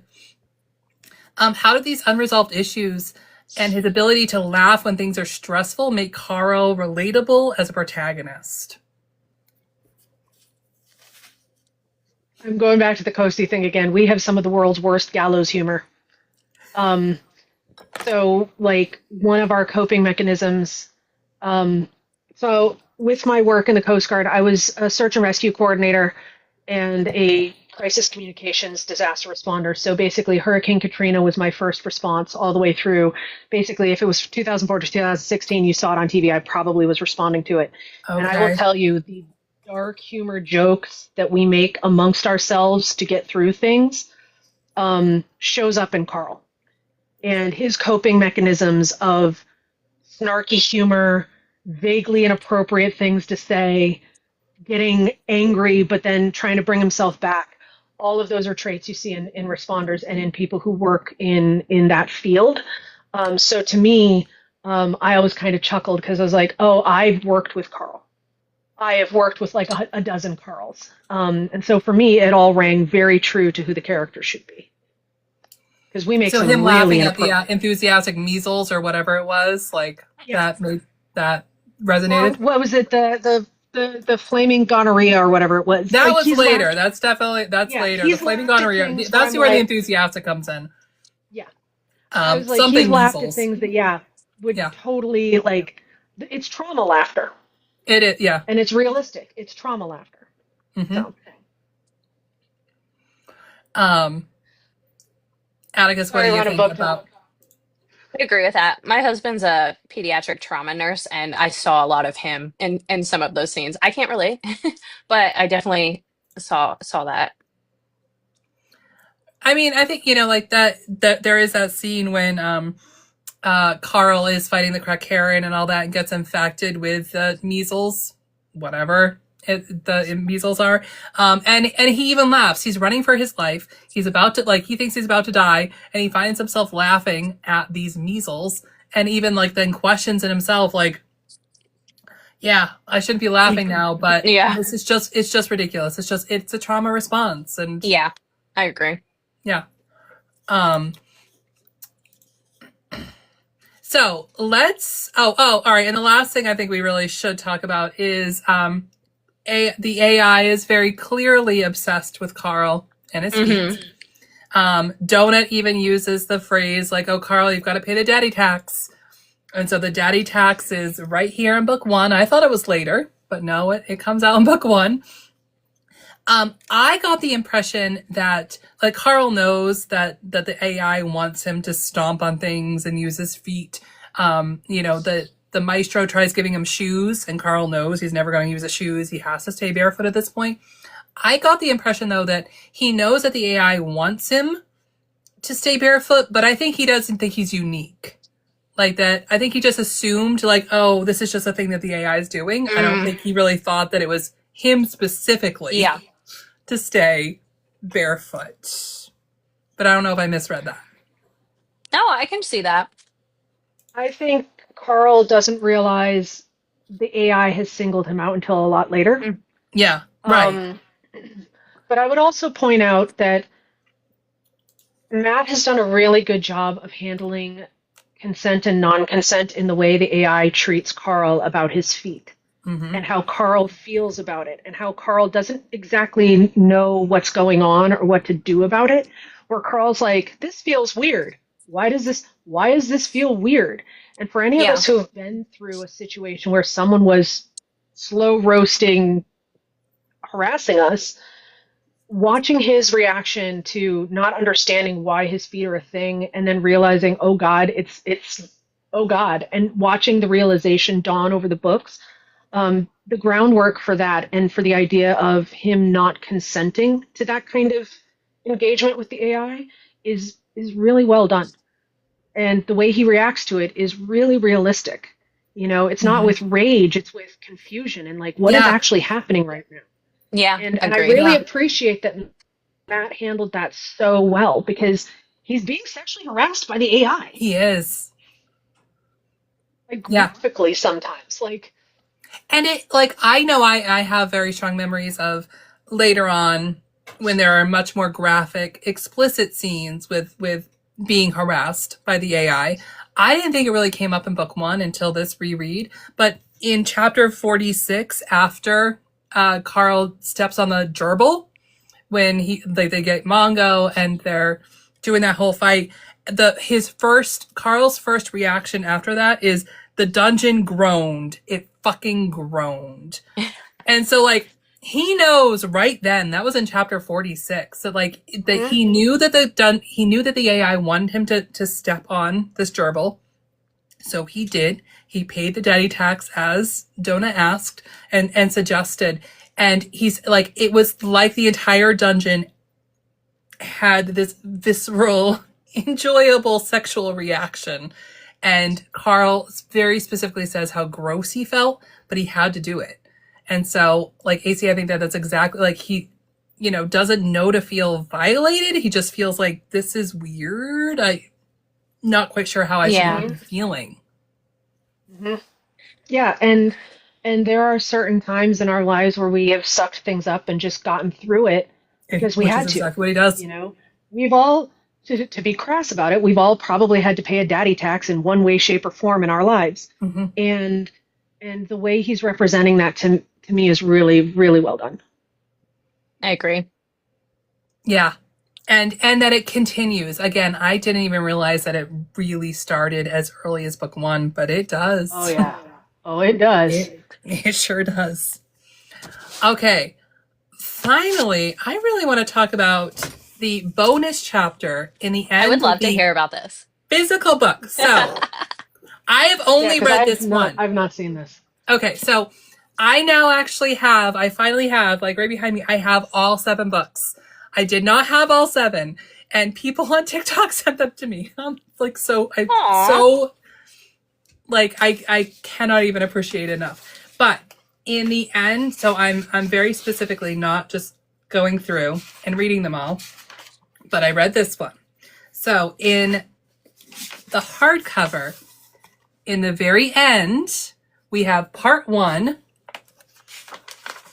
It says, here's what it's called. It says, let's see. Backstage, I know it's backwards, but, you know, we can read backwards. Backstage at the Pineapple Cabaret.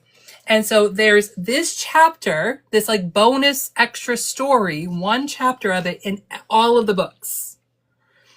And in this one, in part 1, we see that the Pineapple Cabaret is part 1 Rory. So this is from Rory's point of view. So remember, Donut names Rory and Lorelai, the 2 goblins. Yeah, but they're Shamancas. They're like the shaman type wizard. Yeah, the female shaman for the goblins. Yes. Yeah.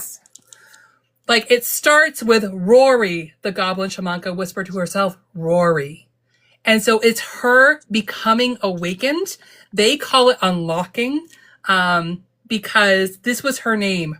her name. She'd never had a name before. The idea of having one had never even occurred to her. It was hers. Nobody could take it away. Nobody could steal it. Not ever, no matter what she did.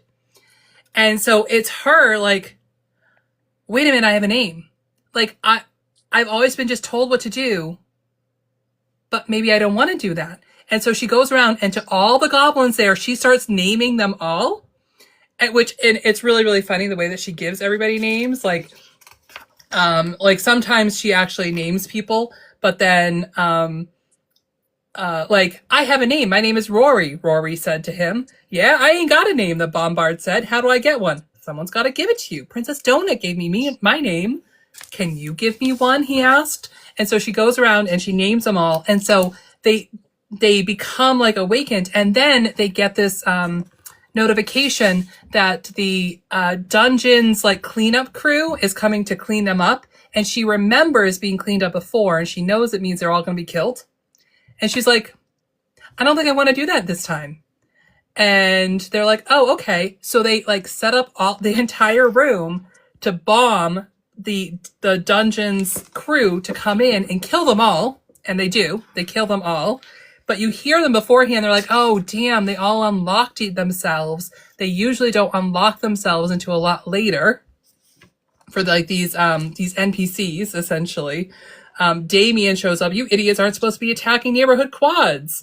And she's like, Damien, wait a minute. No, we don't want to do what he says anymore. And so they fight back and they become awakened. I equate it to, again, as a Star Trek nerd, in Star Trek Next Generation, when they have Hugh of Borg and Captain Picard names Hugh and he says, we are Hugh. And they say, no, you are Hugh. And he says, I am Hugh.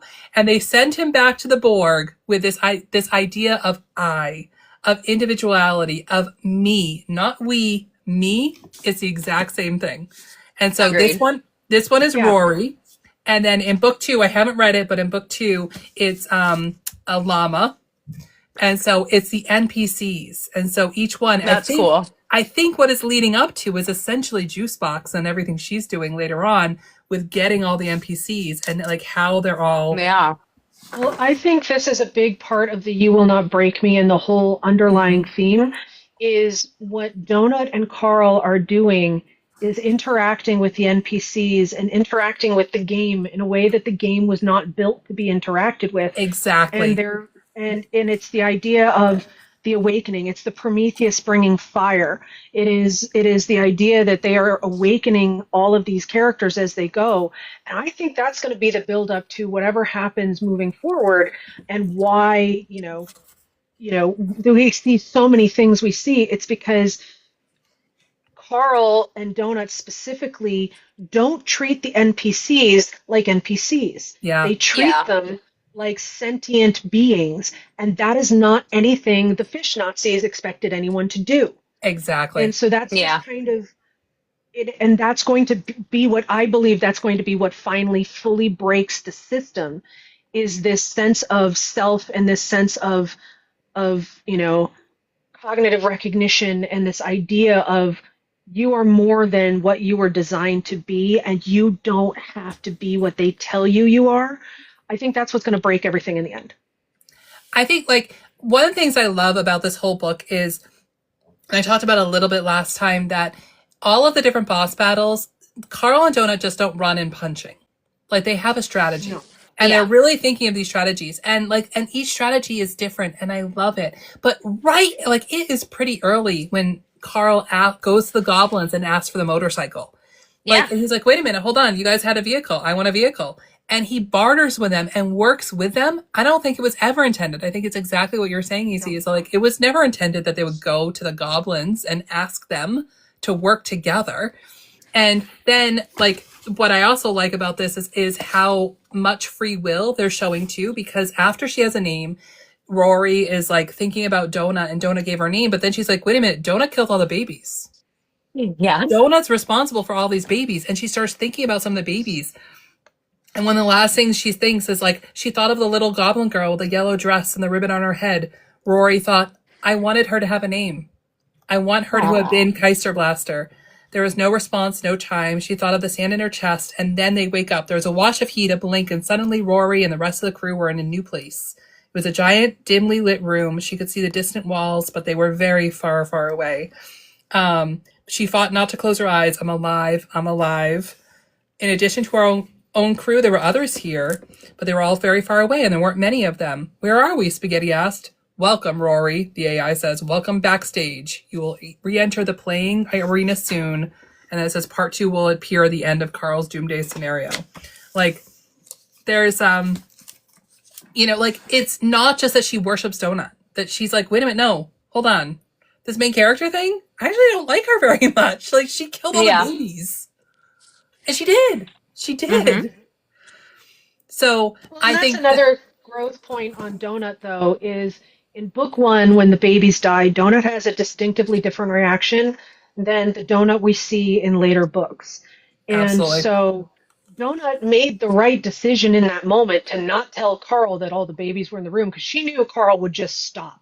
Yep. Exactly. She did not tell him, in a sense, to protect Carl from the psychological impact of making that choice knowingly. Carl can now go, I didn't know I blew up all the babies.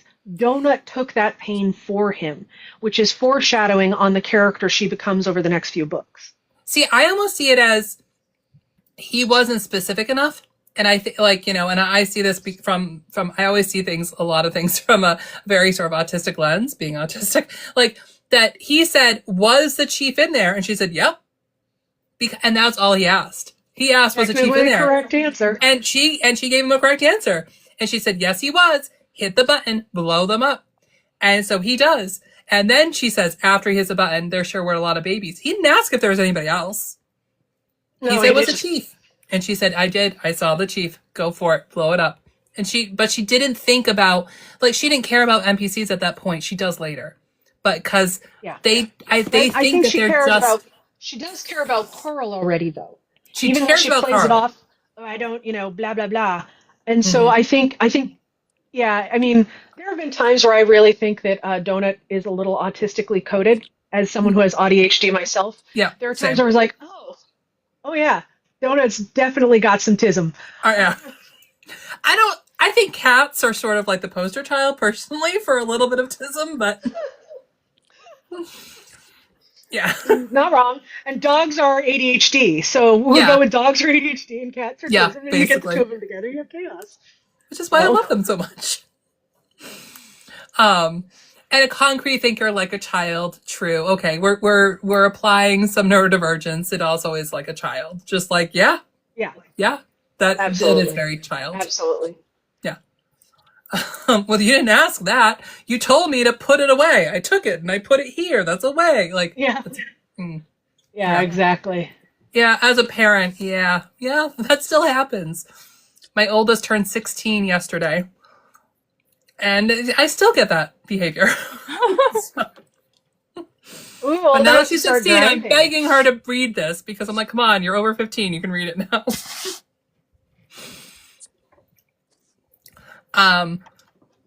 So that's a Pineapple Cabaret. I'm curious, I obviously hadn't read any of this, being audio only. Each of the books does have, because then the audiobooks have, the commercials in the end, and the first one is just sort of, but, they get good. Mm-hmm. They get really, they definitely get good. As the books go the along, other they audiobooks definitely stick around for the advertisements. Oh my God. The advertisements also give you some clues of things coming up in the next books. They do. There are some tie-ins. If you're listening to it, make sure you listen all the way through the advertisements, because there's Easter eggs in the advertisements of things that both have happened, but also show up in future books. They're so good. And and that's when they get more of the sort of full cast with music, and they're so well done. So I love that the audiobook listeners have that as a little extra. But Pineapple Cabaret, this is now plot that's being added. Yeah. I finally have all the books, so I can finally read it, because I haven't. I've only read book one. Real quick, Garrett mentioned she's arguably better socially than Carl. And I would say as she goes along, she definitely is. And that's because if you watch her, she learns pattern recognition. And she learns how to, not necessarily, manipulate people. And she becomes expert at figuring out how to use that charisma and targeting. which is fascinating to watch from a, again, through the neurodivergent lens of when she learns the system and she learns these things, she becomes so good at it that sometimes she's doing it in ways that are harmful. Yeah. And I mean, I know I talked about this last time because when they first went on Odette's show, that's one of the things that really stood out to me was how amazing Donut was on Odette's show. She, like, that side of the social aspect, she's leaps and bounds above Carl. And because so much of that, of this audience plays into their popularity and what they get in their boxes and everything, I think it's really easy to argue that Donut is the main character and leader because she's the one that's getting all of that audience to like back them and to get the views. Mm-hmm. They're there for Donut because she's so charismatic and she knows exactly how to do things, even though like we're seeing it through Carl. So sure, it's like a little like we're getting the, oh my God, come on, you're hamming it up for the camera. Nobody's even watching. Stop doing that. But that's Carl's. I would love like a graphic novel from Donut's perspective. Oh, an entire graphic novel from Donut's perspective would be glorious. That would Donut's a show cat, though, right? So she had all that experience. She did. Isn't her? I point out that Carl would have had public affairs training, so just another Coast Guard point. Public affairs, though, and like social media are slightly different. Yeah, I would say. So he would have had on-camera training. He would have had all the training to know how to do things on camera. But that, again, going back to it, she had show training. He had public affairs training. So he knows how to be on camera. And if you watch, he's articulate. He doesn't get weird and fidgety, but he doesn't enjoy it. Very much so. And that, but Donut knows how to MKs. appease a crowd. That's because she's a show cat. Yeah. She's performing. Donut's That's used it. to It's performing. Performing. Yep. I agree. Yes. Yeah. Versus Definitely about the performance. Exactly. That it's about the performance. And she knows, like, that's why she asked Odette, like, when she goes on Odette's show is, what's the tone? And cause she's ready to adapt to either tone. Like, is it serious? Is it humorous? Like, is it live? Is it recorded? Mm-hmm. Like, she's ready to adapt regardless because it's a performance and she knows how to perform. And so in that, she's way better than Carl is. For sure. For sure. Donut's literally a child beauty pageant star. Yeah, Honey Boo Boo, JoJo Siwa. Yeah. Yep. But look at how sane they all turned out. Yeah, I know. But see, they didn't have Carl. They had people exploiting them. If she had B, she would be a Honey Boo Boo. She doesn't. She has Carl. So less exploitative. That's true. Let's see. Oh, the very last. Let's see. We didn't talk much about, just as a little clue, but not too much because it'll be too spoilery. In the very, very end, we also see Carl sees Agatha's inventory, and so Agatha also is a main character that comes up. Oh yeah, I forgot about this part. Yeah. I know, and he sees like the things that when he took her, cart, what was in it, and let's see.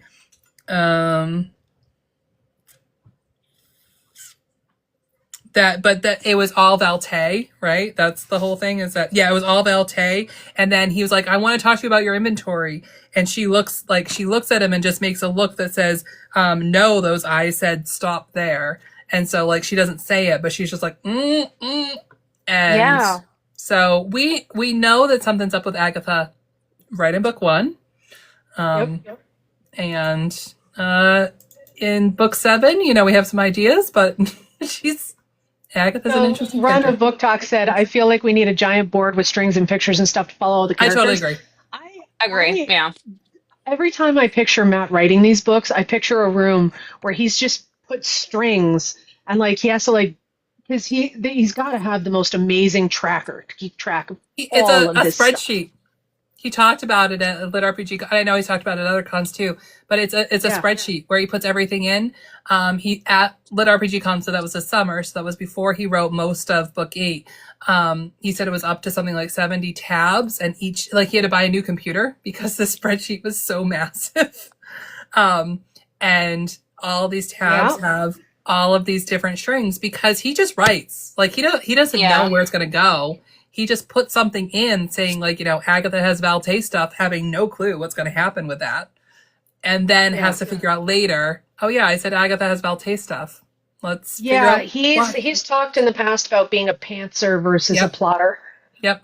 Which is fascinating when you look at how many moving pieces and how It many really interconnections and how many, like, the fact that he's doing all of that in his head and throws in these things and then comes back to him 4 books later is wild. That's one of the things I love most about this is that everything, even like the things that I know the first time I read this, I skipped over, like a lot of the stuff from the AI, a lot of the stuff in chapter 1 of here's how the 18 chapters are going to be at 18 floors. And here's how, how many exits there will be. Like I didn't pay attention to that the first time because you don't need to know that the first time. Mm-hmm. It all comes back. Every single thing comes back. All of it. I love it. I absolutely love it. Yeah. Oh my gosh, Garrett. Lost will make me so angry. We cannot talk about it. No, exactly. Right. Yeah.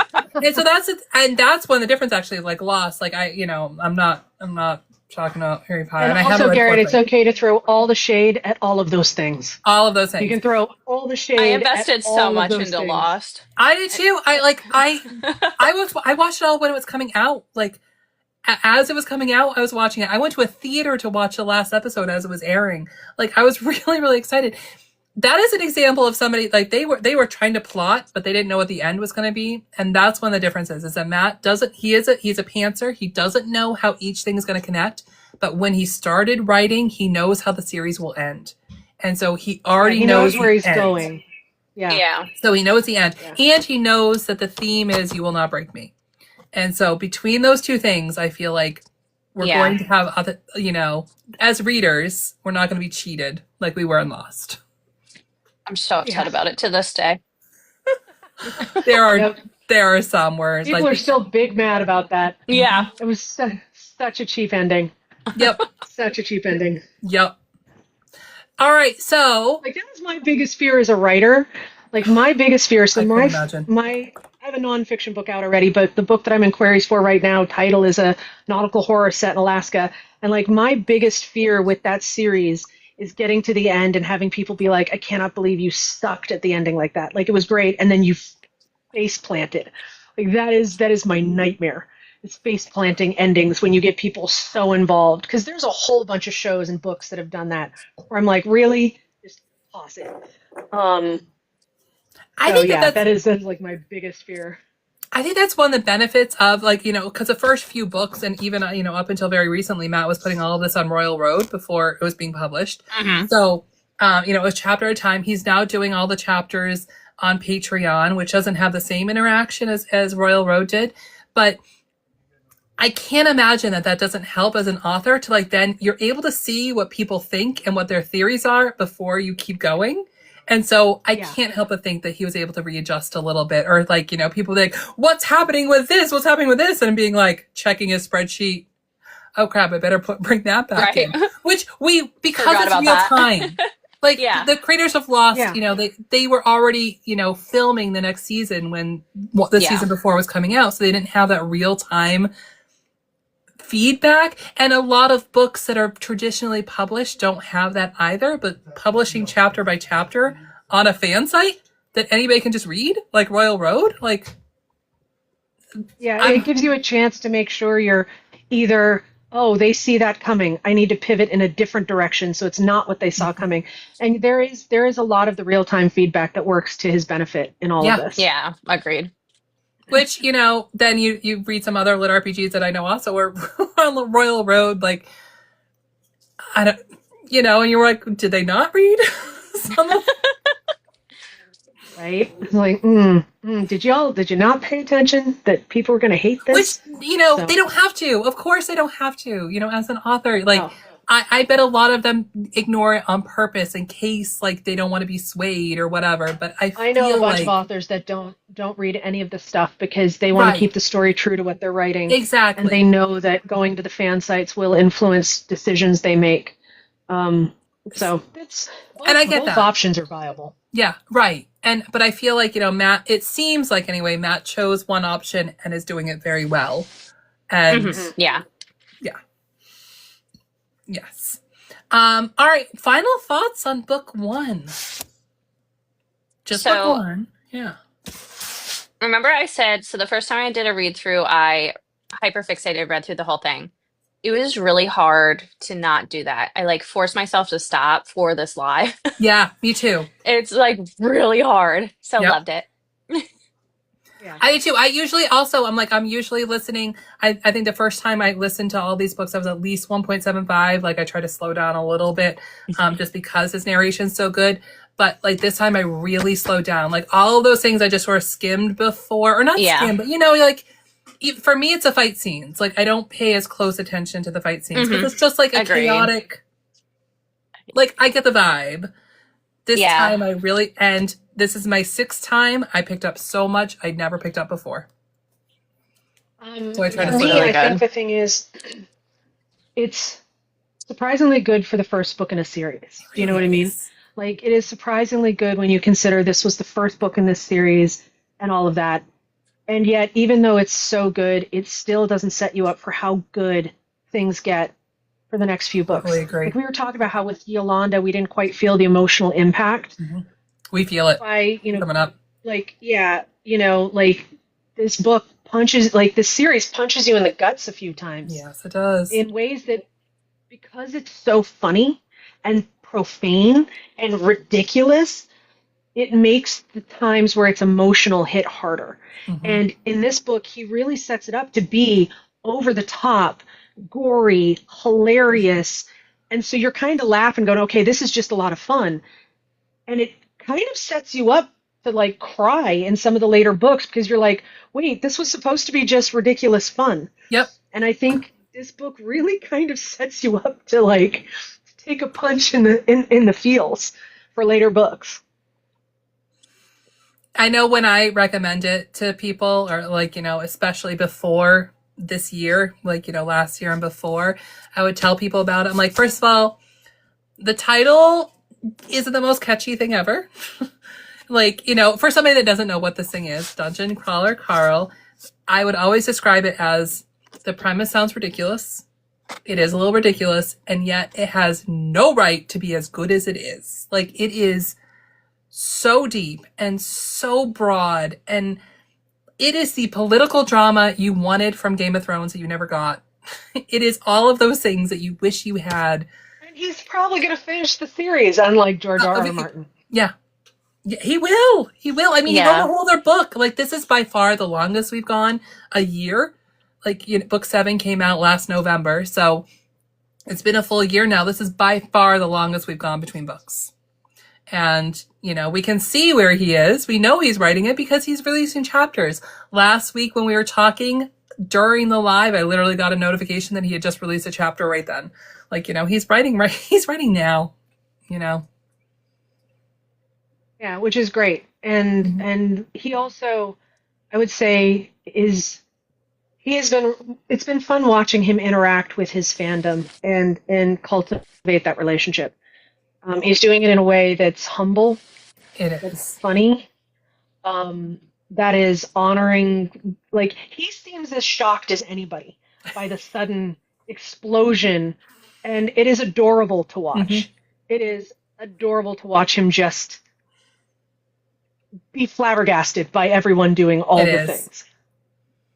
And to see him like on stage with other authors who don't have nearly the following he does, who are, very talented as well. But, for Dragonsteel, I saw a lot of things. Obviously, he was there on stage with Brandon Sanderson. Like, that's pretty cool.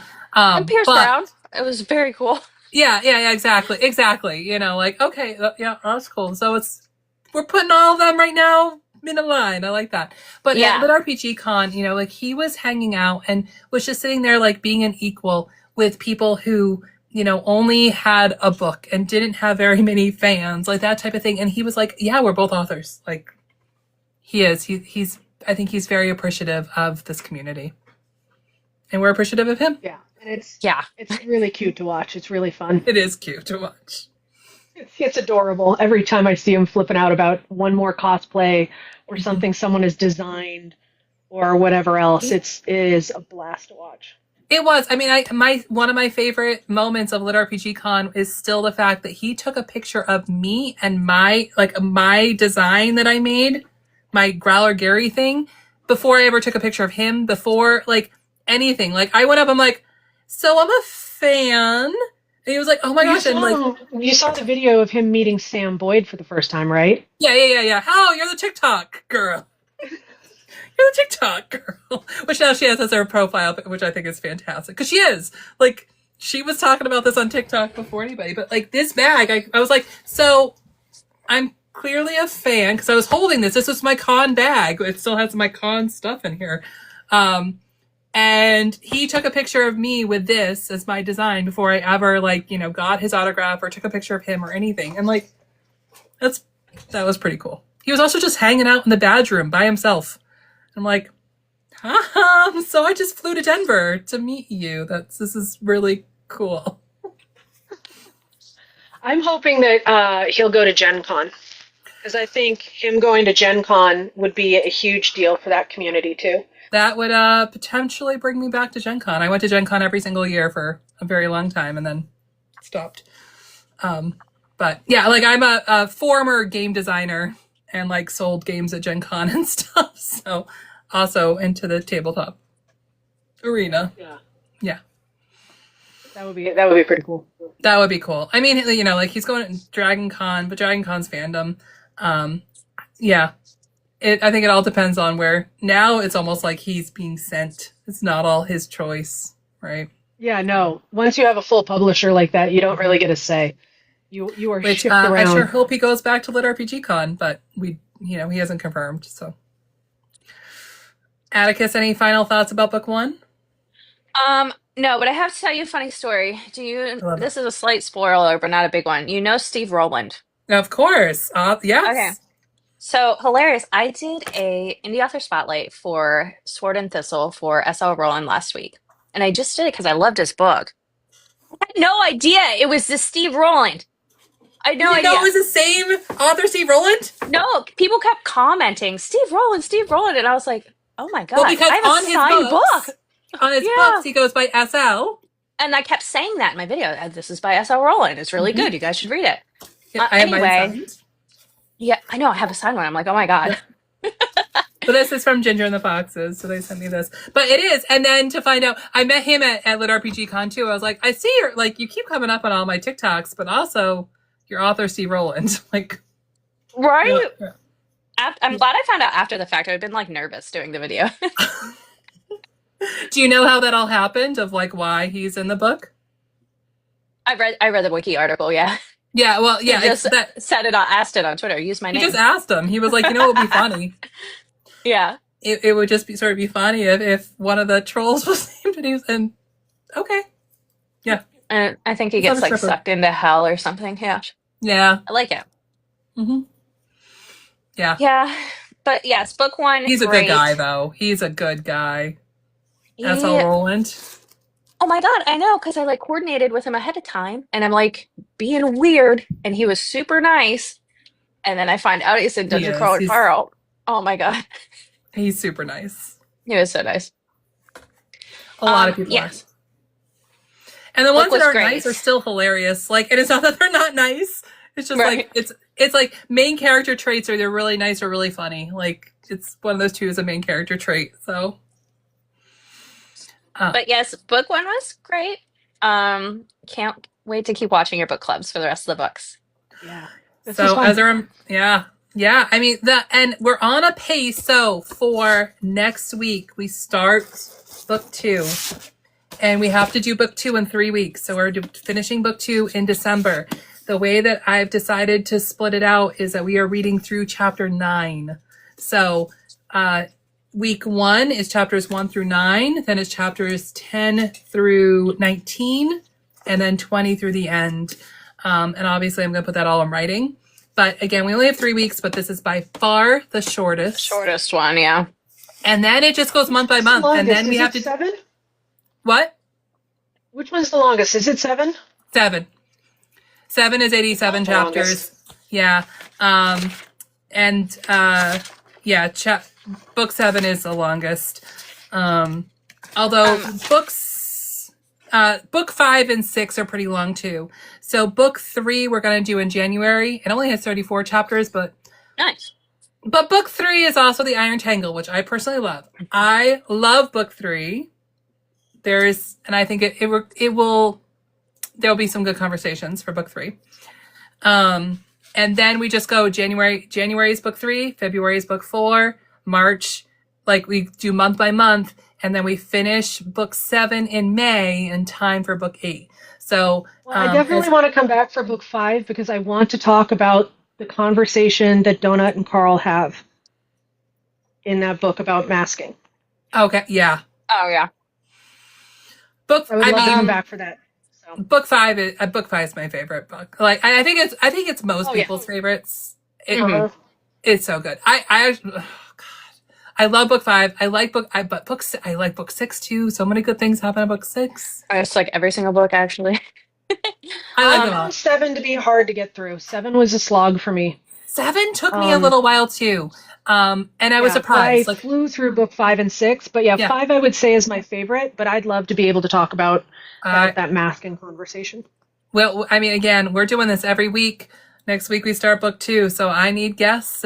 And I don't have anybody officially scheduled for next week. I'm in talks with a few people. So I need, like, I don't want to just be me. I need some friends. Yeah. It was amazing to talk with both of you. Yes, Morgan, before we end, can you please tell us about your shirts? Oh, please. Thank you. Yes.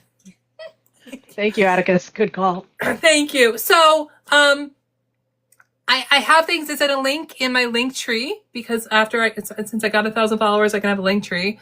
And that's why I wanted that. So that I could put things. I don't have Etsy. I just do it on Printify. It's all print on demand. But I made some designs. So I do have, these are just like, I did these on Cricut. It's the design I made, but I just Cricutted these versus print on demand. And I have like my own versions. I had to buy them myself, but they're not coming until tomorrow.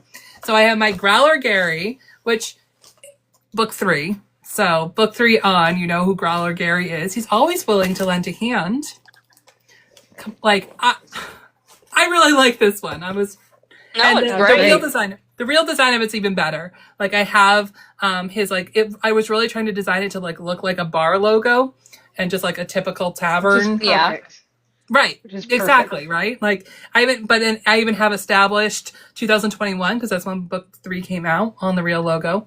And then I have I did my own Desperado Club. My boobs are going to get in the way of this. So I'm trying to I mean, don't they always though? No, it's like I'm trying not to curb it, but get in the way. So I did Desperado Club. Because it says that it's really Art Deco, and so I tried to make it a little more Art Deco design. So I did my own. I like that a lot. I like that a lot. I like it too. So like I made like sort of the more traditional one first, but I like the Art Deco one, and then I do have I Rode the Iron Tangle as well. And really thought about the tangle and the way that it was described. And so I have an image of the tangle with I Rode the Iron Tangle. Because in book 3, it says that they all have hats. And the hats say I Rode the Iron Tangle. And so I made those hats. I love it. Yeah. So I have a few things. I did put everything on, because I'm just trying to figure it all out. But on Printify, I put everything on as a discount for Christmas stuff. And again, like I make like $1 on them. But like, you know, bucks matter. That's cool. Especially when you're out of work. So, yeah. I love it. Thank you for showing us. Thank you for reminding me. They're all on there, and I linked them in my link tree. So. I have a question. Are they ready to ship, or do they take a little bit? It's print on demand, so I think it but I chose printers that it takes a couple days, but like I did it all and have a discount, so like it would all be in time for Christmas, basically. Okay, great. So yeah, like they print it, but it's like a day, and then it takes a few days to ship. Perfect. I don't know. I think I ordered my own stuff like a week ago, and it comes tomorrow, so it's like a week. Yeah, nice. Okay, perfect. I know Chad was in the chat earlier, which he didn't think he could be because he was on a plane, but he had ordered one and he was wearing it on the plane. Nice. So. Wasn't someone on a boat? Yeah, that's who he said. Then he said, now I'm on a boat, but he said he was flying to California. I don't know. Yeah, he said he was in port in Louisiana. He was somewhere. I don't know. You know.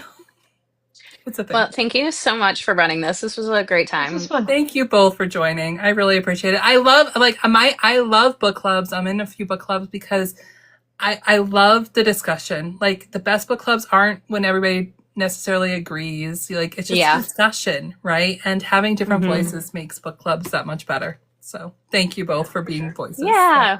Happy to. And thanks everyone for joining us and watching. Yeah.